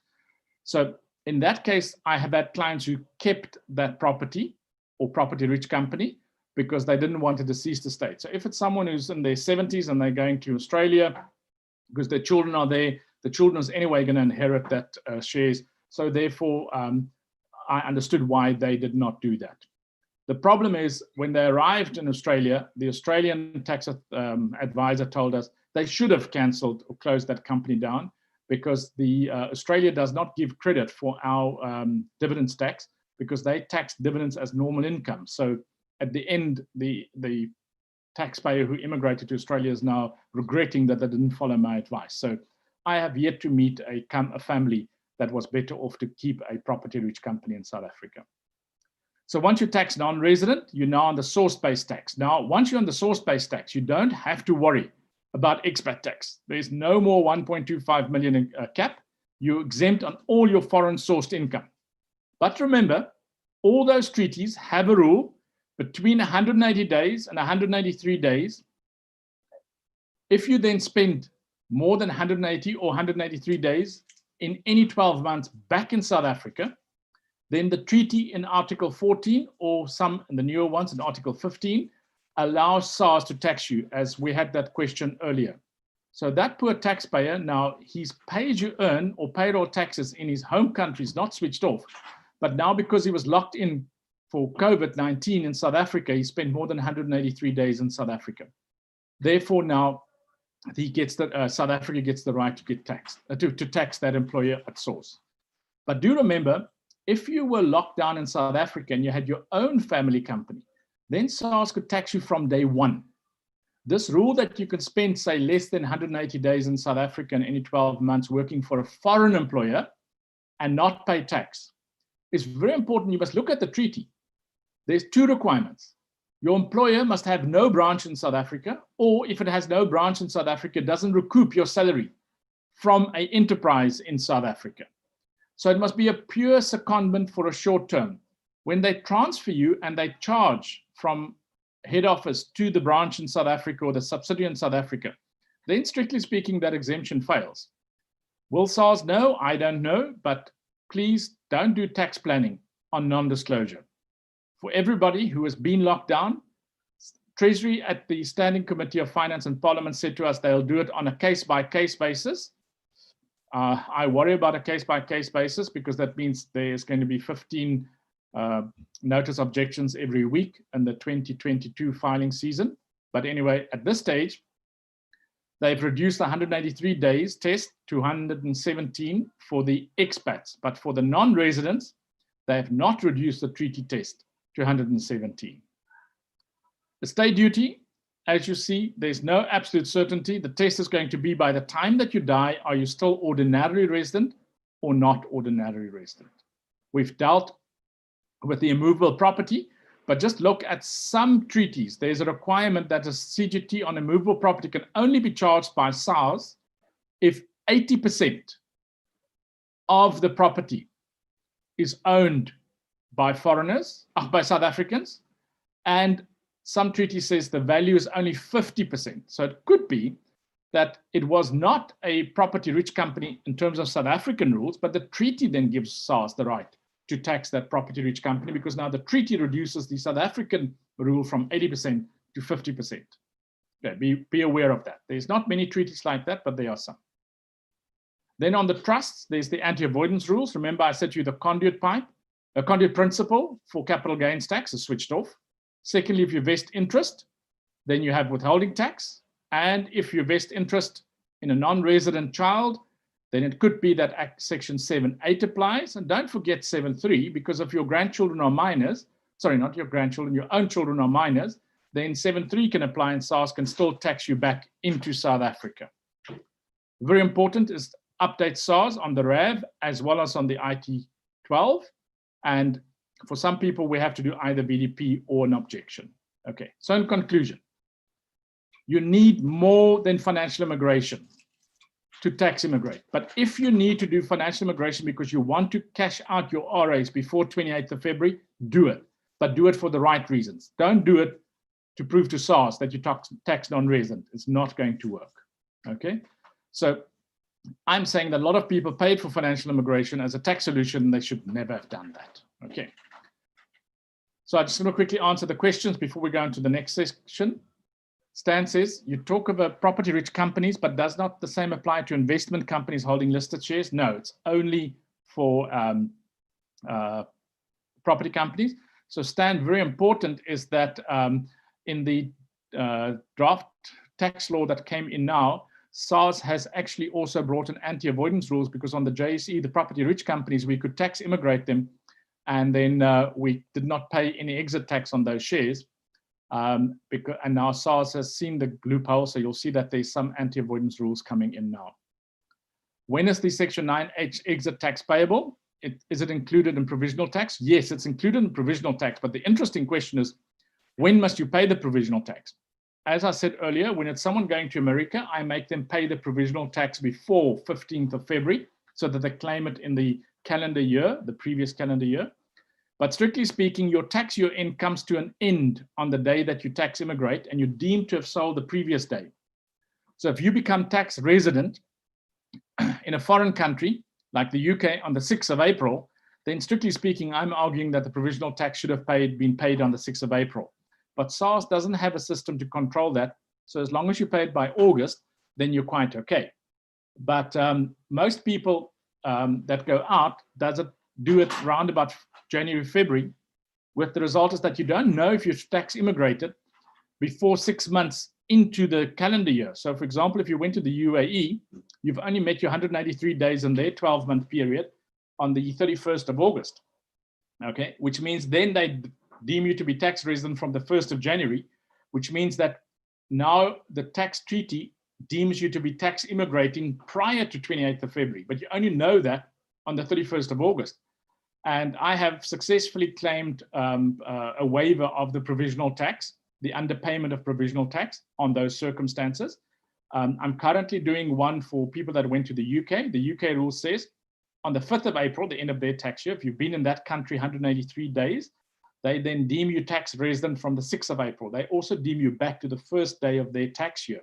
So only on the 5th of April 2020 did my client know that they deemed to be tax resident solely in the UK from the 6th of April. With the result, as we said to SARS, it's not just that we underpaid in February, we underpaid in August. So please waive us the underpayment of provisional tax. At this stage, the 20%. At this stage, it seems SARS is going to waive that, but they have now sent us a letter saying, but okay, then you must pay 10% because you didn't pay the provisional tax in August. Now, that's another different question, is that we know in August that we tax immigrating. So I said to the client, maybe accept that as a 50% discount. Sometimes you have to just settle to get SARS out of your hair. But yeah, it's an interesting question. It's a provisional tax process. Where do you report the calculation of deemed capital gain for Section 9H exit tax? When you fill in the form to say that you tax immigrated in tax year, then under the complex wizard, the second part of the wizard, the capital gains tax thing's open there, you fill it in there. You'll then see when you file that IT12, it does not issue you a tax return immediately. It then takes about 4 to 60 calendar days before SARS manually issues an assessment. And then normally that is followed, or just before the assessment comes out, they send a general inquiry asking you to upload those documents. So that's where you normally do that. I must say that in the last 2 weeks, I had 3 clients who we tax immigrated and they didn't query, which was quite strange. And I do believe or do know that there was an update into the e-filing system on the 1st of November. So it seems that the people in the last 10 days, when SARS knew they've been outside the country for so many years, they just accepted that calculation. And one of them was a substantial capital gains tax, but SARS accepted it. This client luckily did pay the provisional tax end of February, and they have a small refund, so SARS accepted it. Jarks asks, would non-resident tax registration allow the withdrawal of preservation funds, therefore not doing the MP336? At this stage, Jark, I'm not a financial planner, but I understand, yes, you can, provided you never took the single withdrawal. So people who put their 100% of their pension fund into a preservation fund, they don't need to do MP336. They can just resign as that would be a normal pension fund.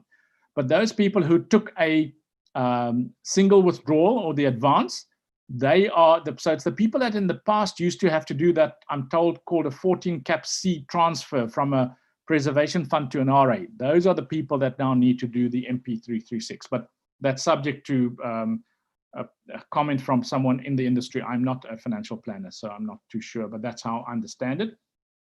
And you'll see that in the tax law that I quoted earlier, it refers to preservation funds. Okay. So now we've now dealt with tax immigration. I'm now back at the situation of someone who couldn't tax immigrate, someone who remains tax resident. Okay.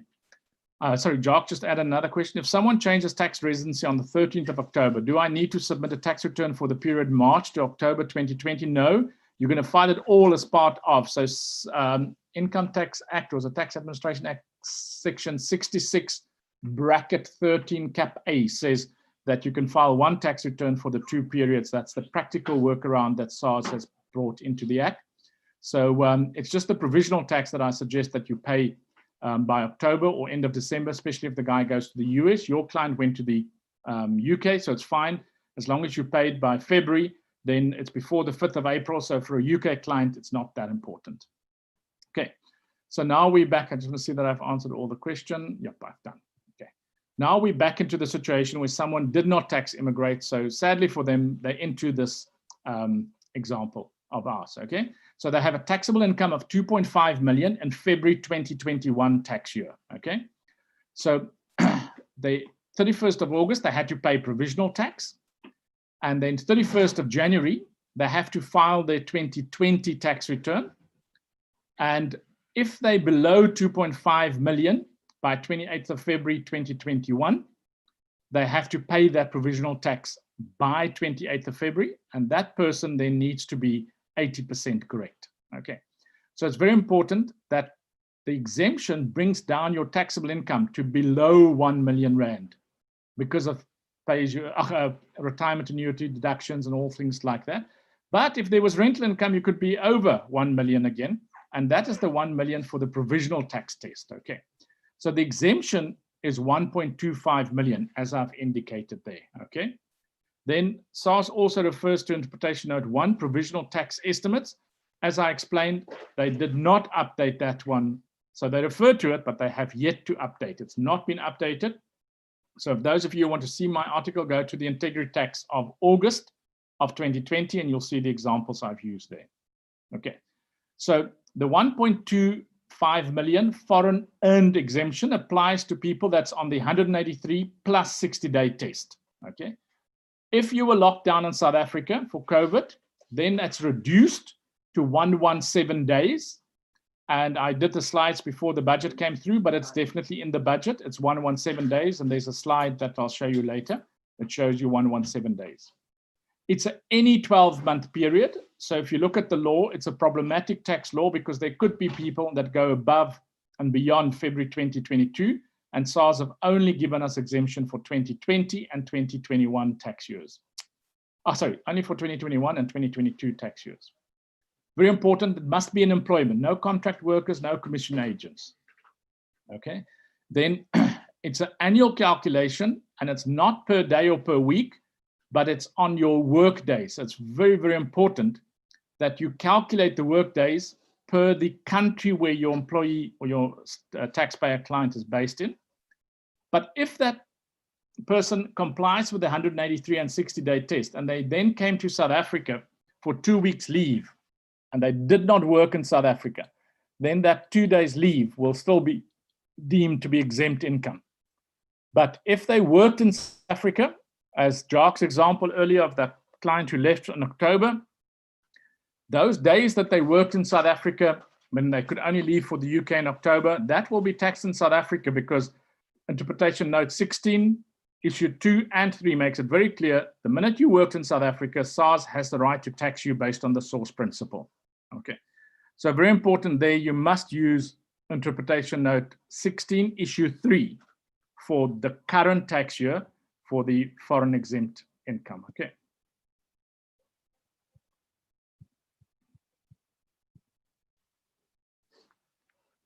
There's the extract from the tax law. That's the draft bill that was tabled in Parliament, I think 28th of October. Okay. And it says for periods exceeding 183 full days, that was always there, or so everything underlined is added.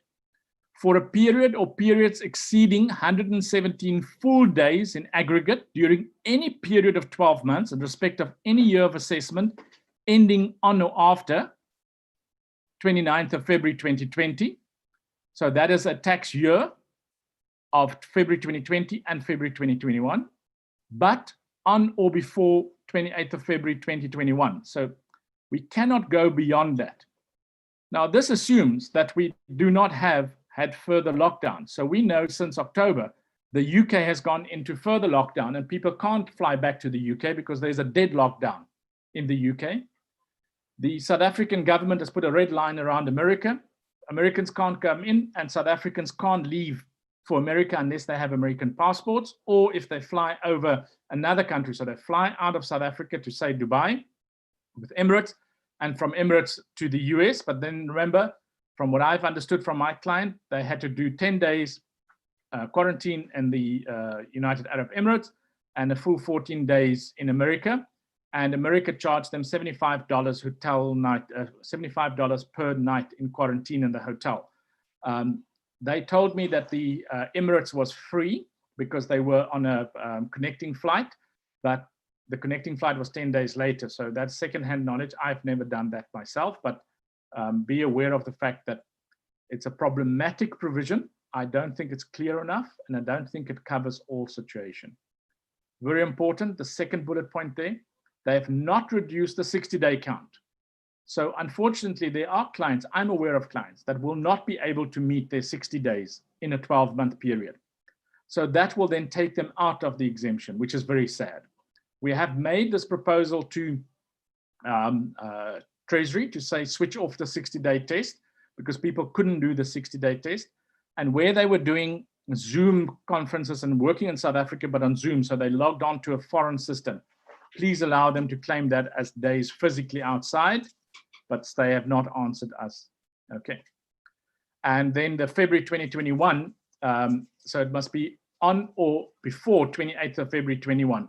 So people who have not done 117 days in that 12 months that ends before 28th of February 21 has a problem.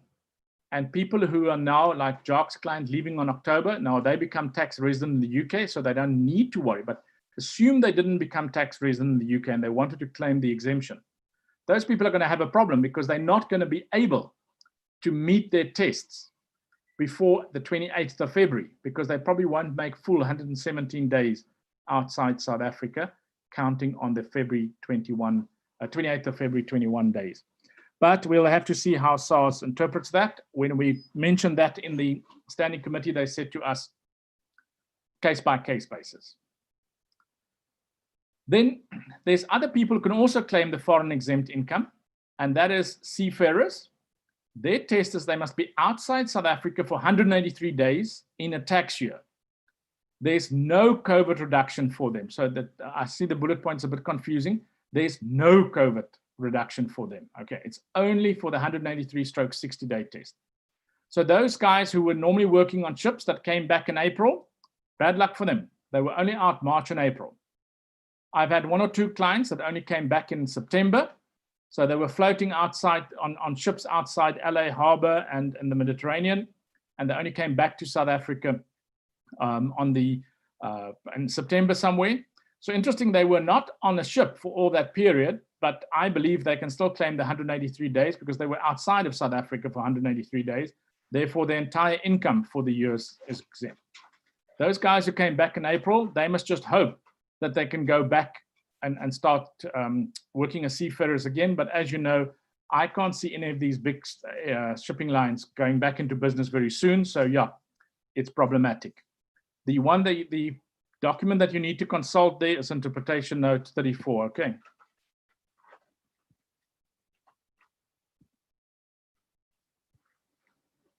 Big question that we get every day is, do we claim the foreign tax credit in terms of the DTA or in terms of Section 6 Quad? You can change year by year, and I normally prefer the 6 Quad because it gives me a carry forward into the next years. And also just remember that for 6 Quad, you have that apportionment, 1.25 million exempt over 2.5 million salary. That portion of the pay as you earn must be thrown away, okay? And you can't claim that. Do you have to, there's questions now quickly. Do you have to formally immigrate in order to tax migrate? Not at all, okay? You can do your tax immigration based on a treaty. So formal immigration, it's just something you could forget. Just ask your client to apply the treaty. If the client is not in a treaty country, you have a bit of a problem. That would be Panama, Philippines, Bahrain, and so on, okay? Then would SARS accept a situation where a husband and wife exit as RSA taxpayers on different dates? Oh, absolutely. So we often find that because I don't know if you guys know that in Germany and Belgium, your probation period is 6 months. So I have many clients who the husband goes out for the first 6 months and then the wife and kids only follow because they will only give them spousal permits once the husband has been permanently appointed. And we then have different exit dates. Because remember that tiebreaker test, the habitual home, is a per individual test. And the wife's habitual home remained in South Africa for long. So therefore, I do have experience and it's not a problem. The problem comes in for the people that are married in community of property, because now the valuations differ, because some of my clients where the wives went out in April, May of this year, we foresee a problem because remember the stock exchange was very bad. So it's far lower. Her exit tax is far less than the husband's because they're married in community and he exited in the 2020 tax year. She exits in the 2021 tax year. I'm worried that they're going to start querying me and say, why did you use different valuations? So I've asked the accountant in this case, because in most cases I'm just the advisor, to do a recon between the two to show the decrease in market values that happened, okay? Now we're going over to investing abroad. And let me just go back to the questions to make sure that, so we're now off expat tax. Okay, so I've answered all the questions there. Now we're going into the situation where people are investing abroad, but they are still living in South Africa, or they're living abroad, but they are tax resident in South Africa. The questions that I'm often asked is, should I invest in my own name? Should I invest in a foreign trust, a foreign wrapper? The state duty versus immediate tax issue. So I'll try and answer all of them as we go along, but I must tell you there's no simple answer or one answer fits all. It is individual by individual, and you have to look at all the circumstances. So if we compare the trust versus own name investment, if you invest in a trust, be it a foreign or South African trust, then you can have multiple level of structures, okay? Now, if you invest in the USA using a South African trust or a Channel Island trust, for their FET, federal estate tax, they're going to look right through the trust because they tax the funder. And if you have more than 60,000 Rand, $60,000, if you have more than $60,000 invested in the US and you die, whether it's through a trust on your personal name, they're going to charge you citus tax. They also have no spousal rollover on shares, but they do have a spousal rollover on loans. So for people investing in the USA or heavily investing in the USA, it is probably worth to pay the cost of an offshore trust, but then they must put an investment company below the trust because the look-through provisions in the US does not apply to a foreign company. So be mindful, don't use an LLC that is an international tax-free partnership in the US. Use a Channel Island company or BVI company. The other benefit of a trust is that you don't have probate. So I don't know if many of you know that investing in the Isle of Man, Channel Islands is problematic because the probate is from 10 to 15,000 pounds. So the minute you have more than that, you have to register probate as a registered estate. So it becomes very expensive. One way to overcome that is a trust. The other way is to have a joint bank account or joint signatory bank account because they have enduring power of attorney, which says if the one person dies, the other person that is the remaining signatory can extract that money without probate. The other one is legacy and succession rules.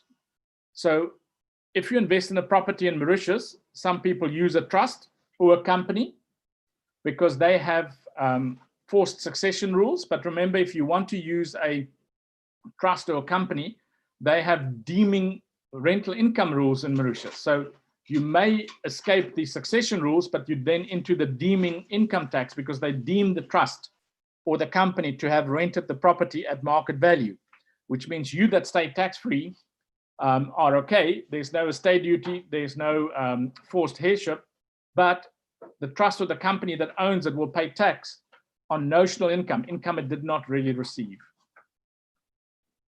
Problematic for trusts is if, for example, I invest directly in the US and I ignore the death duty trap, then the double tax treaty between South Africa and the US says they can only withhold 15% dividend tax.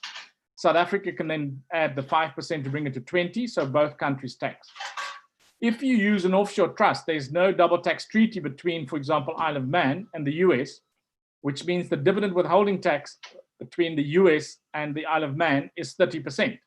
So can you see again, the minute I give you estate duty efficiency or FET, death duty efficiency, you may sacrifice income tax because now you're paying 30% dividend withholding tax instead of 15. The other important part is if you tax resident, you must look at section 31, which is the transfer pricing rules, read with section 7 bracket 8, which says that there must be an interest rate equal to arm's length. Otherwise, in terms of section 31, unlike section 7C, cap C, and 31, you must pay tax on the deemed interest. And if you didn't collect the deemed interest, so they didn't increase your loan account, then you must pay donations tax. So the difference between section 31 and 7C is that in 31, you pay tax on the interest and on the donation, where in 7C, you pay only donations tax. Furthermore, section 31 on an offshore trust is that you pay that donations tax by September. So it's the next tax year, where the 7C, although you pay it on the end of March, it is in the current tax year. So on the 100,000 exemption per year, it plays a bit of a role. There's other ex-con benefits of a trust. If you have a family of 5 members and they each take out 10 million, they're not allowed to pool their bank accounts in the, so the joint accounts are only for husband and wife. You can't put children with you on the joint account. But if you create a trust or a company, then all of you can have loan accounts to that trust. So interesting, we don't know where this rule is going to go to on the 1st of March when exchange control gets switched off. But very important, before you create that offshore trust, just look at where your legatees are, or the people that are the beneficiaries of that trust, because quite interestingly, remember that trust may be negatively taxed in the tax country or home of your beneficiaries. So for example, if you advanced money to an offshore trust, Isle of Man trust, and you move to the UK, then they have a deeming income provision of 2.5% interest. Everybody will tell you that 2.5 interest on a pound loan account, a pound bank account is unheard of, but they do tax you, where South Africa says you have to determine the arm's length rate. The UK says for offshore trust, they have a prescribed rate as we have in section 7C. If we go to the right-hand side, the benefits of own name is that you again have the negative of the US CITES tax, but now we have spousal rollover benefits. Furthermore, you also have the benefit of that if it's in your personal name, then the capital gains tax is normally lower, because if it's in your personal name, the US may not charge you capital gains tax, you're resident in South Africa. If you are in a non-treaty country, so it's the Isle of Man trust, then they can collect 30% tax. So there's a lot of things to be considered. In your own name, the negative is probate. There's definitely probate. Then depending on the country that you're in, you need a local and a foreign will. Now, quite interesting, some of you may know that foreign wills was very prevalent in the Sharia law countries. So it still remains so in Qatar. But we believe that UAE has just announced that they will now acknowledge South African wills, and therefore people are no longer forced to follow Sharia law forced heirship. The other benefit of DTAs is that you can apply the double tax treaty. So with America, England, Europe, it normally reduces to 15%. There's normally no anti-avoidance rules, so no 7(8), no section 31. Exchange control rules may restrict you from making that money available to your legatees. So currently the exchange control rule says if you die, your children that inherit the money must ask permission to keep the money abroad. Now, interestingly, the exchange control has never been very difficult. We get that permission to retain with ease, but it's important that you get that permission. Then the own name, there's a argument that do we care what happens with the money? So exchange control says once you've taken the 10 million out, they don't care. They don't know where it's gone to. They don't control it anymore. But remember, SARS will control it. They know you took the 10 million out. So if they ask for a balance sheet and you no longer have that asset, they're going to ask you, who did you donate it to? So the fact that it's foreign money, the Reserve Bank may not care, but SARS will care. Will they know? Yes, because there's bank information. They can see how that money got from your bank account to your children or to a trust. So please don't try and donate to an offshore trust without telling SARS. They are going to know about it because of the bank information that they exchange. Plus, remember, now that the trust is created, in terms of CRS reporting, that trust company is going to report you funded an offshore trust. So SARS will eventually find out, maybe 2 or 3 years later, but they will eventually find out where your money went to. So very important is don't do tax planning through non-disclosure. CRS and FATCA is going to be your downfall. Before I compare local and offshore trust, let me go back to the question and answers. Jock asked, if we pay Section 31 interest on a loan to a foreign company, do we need to declare a CFC profits pre or post the interest cost? Yes and no, because the CFC profits, the exemption switch on or switch off, is not linked to Section 31. But there is an exemption in Section 31, again, the reverse supply, Jock. You'll see that in Section 31, if it's a CFC, then you don't have to always apply Section 31. So if the CFC does pay tax in South Africa, then you don't have to worry about normally you don't have to worry about Section 31. It's a very complex article, but the reverse applies from what you're asking. There is a switch off in terms of Section 31 in respect of CFCs. But remember, you can be a CFC, controlled foreign company, but if the company is situated in Australia where they pay 30% tax, then you don't have to attribute that income back to South Africa because it's the high tax jurisdiction exemption applies. because it's more than our tax rate, then there's no attribution back to South Africa, even if it's the natural person. So most people would say, but company to company, a South African company holding company shares in an Australian company, they pay 30, so there's no benefit of attributing because it's 28%, you've overpaid tax. But remember, many of those shares are in fact held by individuals in South Africa, and therefore the tax top-up would have been 45%. But because the tax rate, the corporate tax rate, is more than 67.5% of the South African tax rate in the high tax jurisdiction, we don't have to do the attribution rules, okay? So if we now look at the local trust versus the offshore trust, so Section 7 is applicable in both sides, okay? But in a local trust, you can ignore 7.8, and I say mostly ignore unless there's a beneficiary that's offshore, in the example I gave earlier. But you have to consider Section 7.3 when you advance money to a trust for the benefit of your children. If it's an offshore trust, Section 7.8 will definitely apply. 7.3 read with 7.8 will definitely apply. On a local trust on the left-hand side, we have Section 7C and prescribed interest, but you pay donations tax only. On offshore trust, there's no relevance because in Section 7C, there's a carve-out which says, if you have paid Section 31 taxes, then you don't need to worry about Section 7C, okay? Therefore, very clear, Section 31 normally doesn't apply to local trust, but for offshore trust, Section 31, the primary and secondary adjustment applies. So just to explain to you, in Section 31, the primary adjustment is arm's length interest. So you must pay tax on the arm's length interest. If that interest is not credited to your loan account or not physically paid to you, then the secondary adjustment is a donation which you must pay before 30 September, and the deemed donation is the month following the tax year end. So it's a deemed donation on 31st of March, 2020, which means 2021 tax year. So that can be claimed against the 21 tax year's 100,000 tax exemption on donations, where if it was a 7C, it's a deemed donation on the 28th of February, therefore it falls into last year's 100,000. So you must be very mindful of where you claim that exemption. I just want to see in the chat box, I see some queries. Okay, that's Danny can answer that. It's about the recording. Okay. So foreign trust issues that I've identified. A lot of people are investing in glacier funds, the so-called sinking fund, and they put that within a trust.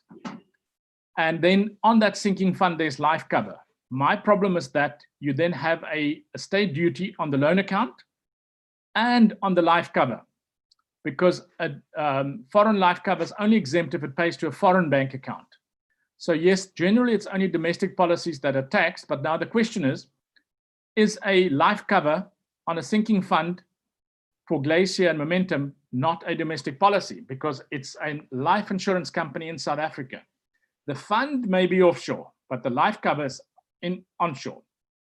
I'm aware that the Discovery product is in fact an offshore insurance, or so they claim. I've never had a client die that we had to argue this, but just be mindful that if your clients have a endowment, the 5-year endowments within a trust, okay, I think it's problematic. Then the other issue is the denomination of the loan accounts. A lot of people go for the Swiss franc and EU euro because the interest rates are negative. So then they argue that they don't need to worry about Section 31 because the interest rates are negative. Just remember that if you're investing in the Americas in dollars, but your loan account is Swiss or euro, you can be technically insolvent within that trust. And SARS can ask a very valid question. What's the commercial, the legal causa, the reason why you invest using a Swiss franc loan account, telling a trust to invest in America? Remember Section 80 Cap G says, any transaction you do is presumed to be a scheme unless you can show that there was commercial reason why you did the transaction.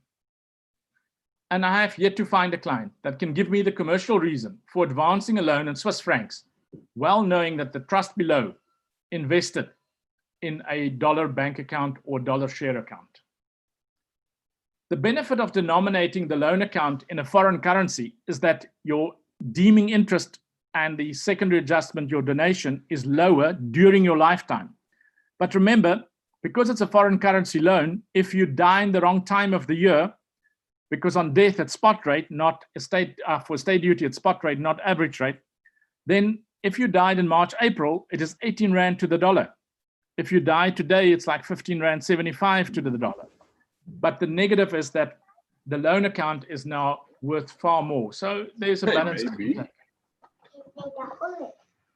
Just switch off your, can I ask participants to just switch off the, or mute this button.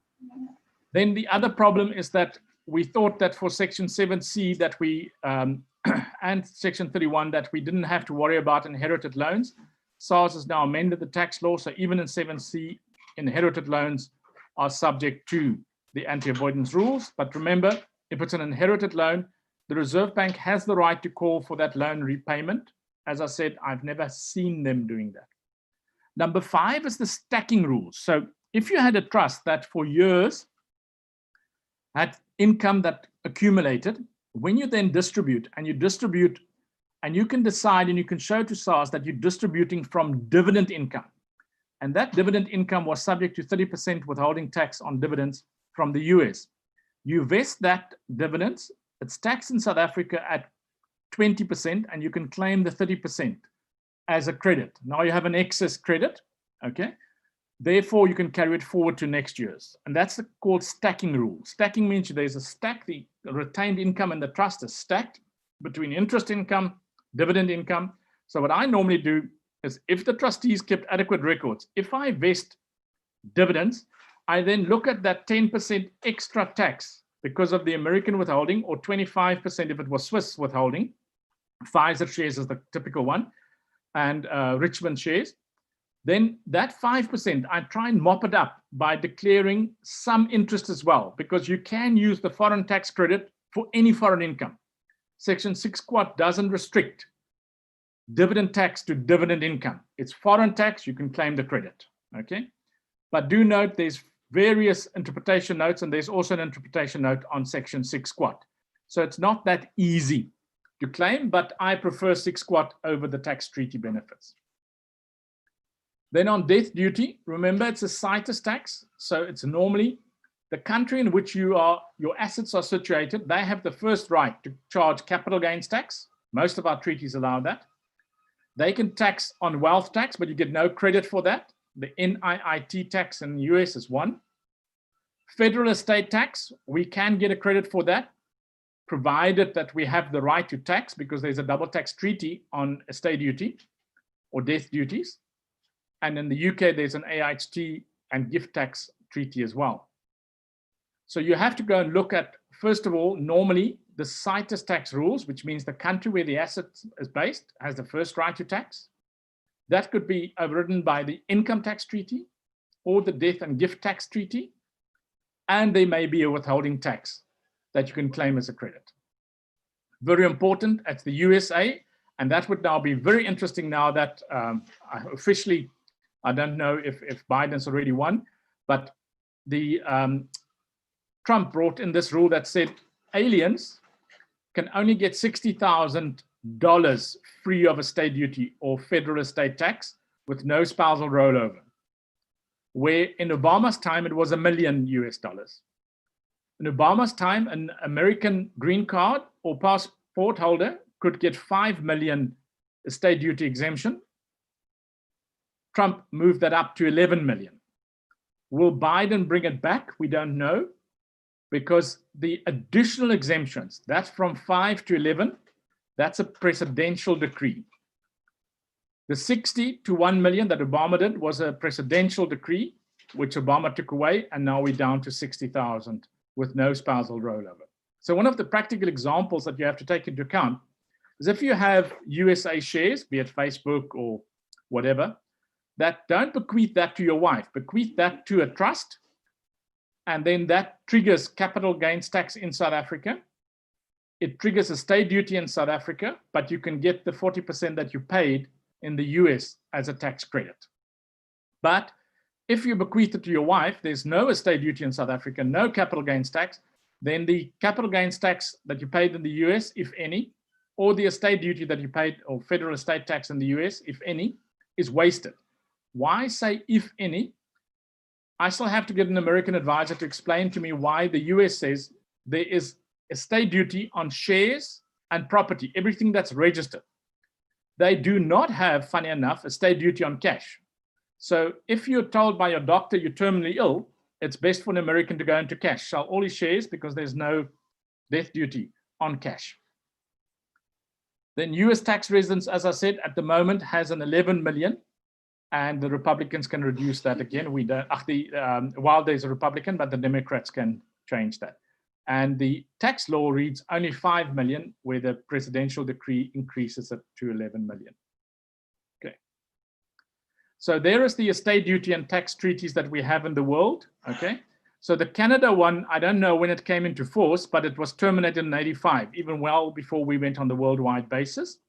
The BLS countries, Botswana, Lesotho, Swaziland, it came into being in 1944, very old and still applicable. Sweden was cancelled in 2005. United Kingdom came into being 1978, still applicable.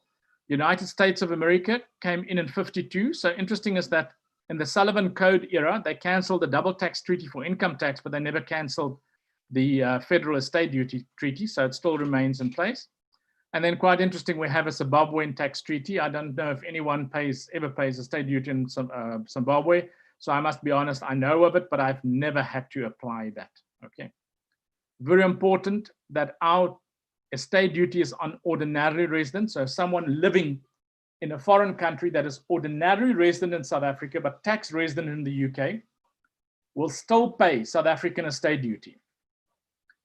There is in the treaty, however, a provision that if the person has been 10 years in the UK, then only the UK can charge AHT, the inheritance tax on the UK property, and South Africa can then charge on the South African property. So it's very important that when you do the planning, you look at the life expectancy of the client, because there's often in the death duty and estate duty treaties a 10-year rule, which is very important to take into account. Also take into account, if it's in most of the other countries like Europe, where there's no treaties, their death duties are normally higher than ours. But do make sure that it's a death duty and not an inheritance tax, because the difference is an inheritance tax is normally on the recipient, where death duty is on the deceased estate.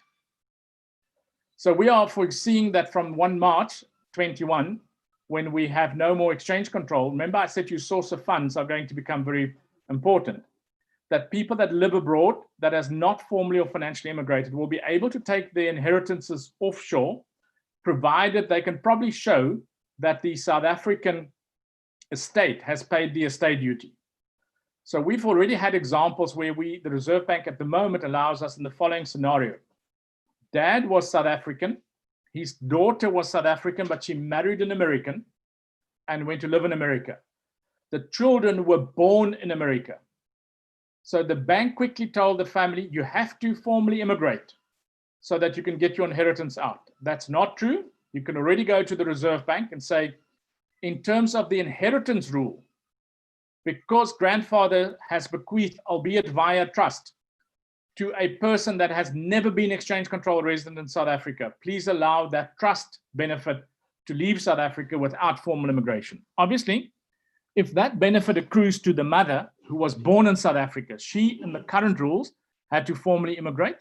But we assume coming in the future, if the trust then can show that the trust paid the 36% capital gains tax on the assets vested in her name, because remember on death, the discretionary trust normally becomes a vested trust, then SARS should allow you to take the money out. And that's where we think the more than 10 million, remember I kept on quoting the minister saying more than 10 million. And that's where we think the 10 million is becoming a glass ceiling. So whatever you inherit, you can take out, provided the CITES tax, being the capital gains tax in the trust, or the death duty in the deceased estate was correctly paid.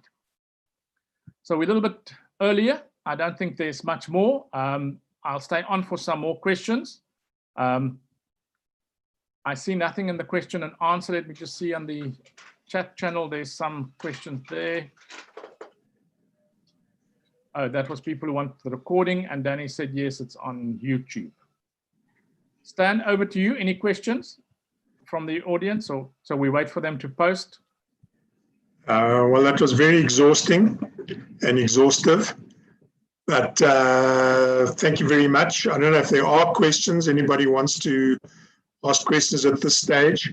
From our point of view, the certificates for the attendance will be sent out over the next few days.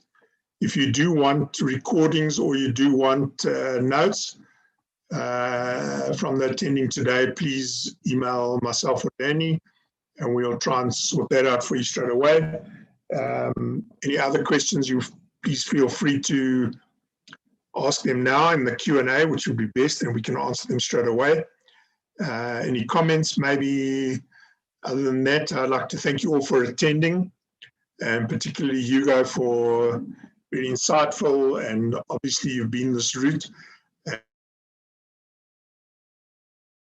I'm impressed you didn't even stop to take a breath during your speech. So, you know, you really researched this and obviously know what's going on, and really thank you very much. If that's all, everyone, then I'm quite leave happy. you. There's questions coming there. I'll stay on for a while and answer the questions. Yes, so those who want to stay on, let's see welcome. what people have got to say. Oh, that's all people saying thank you so much. So there was, for example, one question on the Malawi Treaty. If that person wants to ask questions more about the Malawi Treaty, welcome to do that. Most of the treaties are on the SARS webpage, so we can quickly look them up. I don't know all the treaties off by heart, I must be honest, but obviously the African countries, because we have so many people leaving for Africa, them I know, and then the most popular trading countries like Australia, New Zealand, England, America.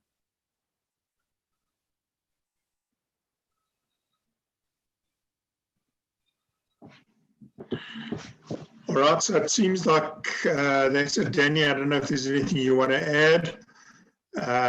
Just another vote of thanks for everybody. Everybody seems to be thankful and grateful for what you've imparted with us, the wisdom. And thank you and good evening. The next webinar Zoom is on the 25th with Professor Jackie. So as per usual, we'll be sending out the notices from tomorrow. And Hugo, again, thank you. And to everyone else, good night. If anyone wants to speak their question, they can let me know just by putting up their hand in the chat, and I can unmute them if they need to, if they don't want to type things out. Right.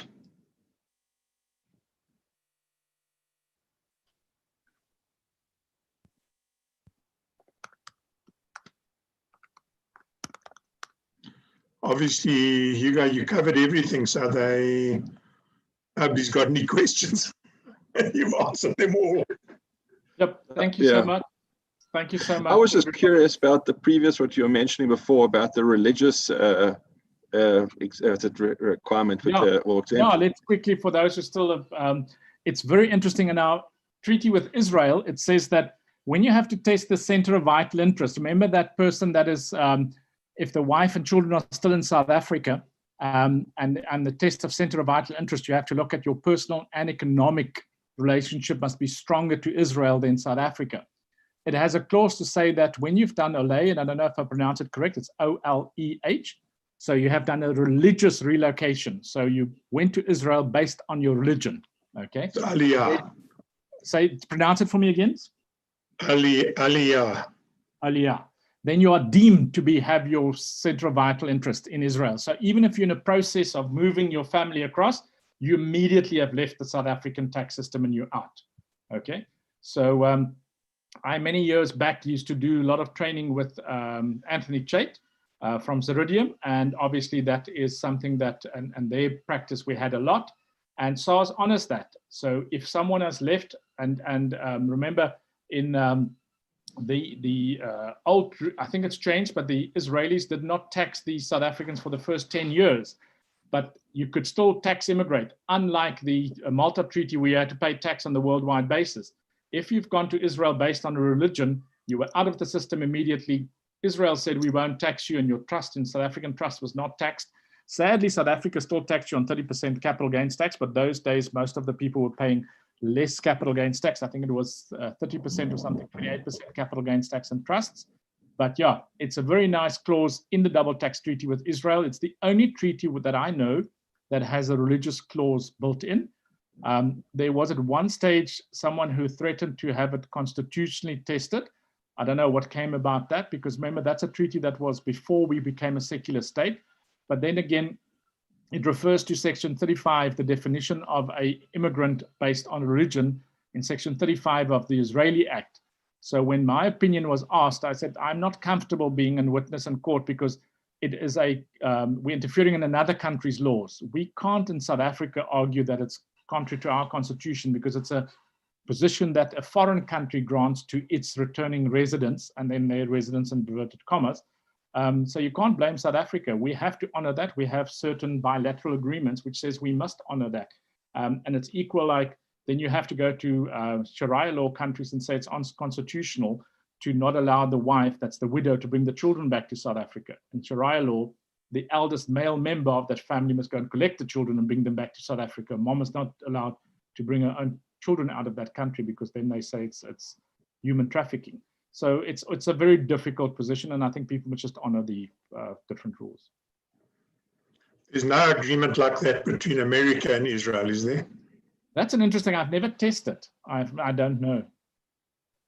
Because I think maybe Donald Trump wants to avail himself of the opportunity when he...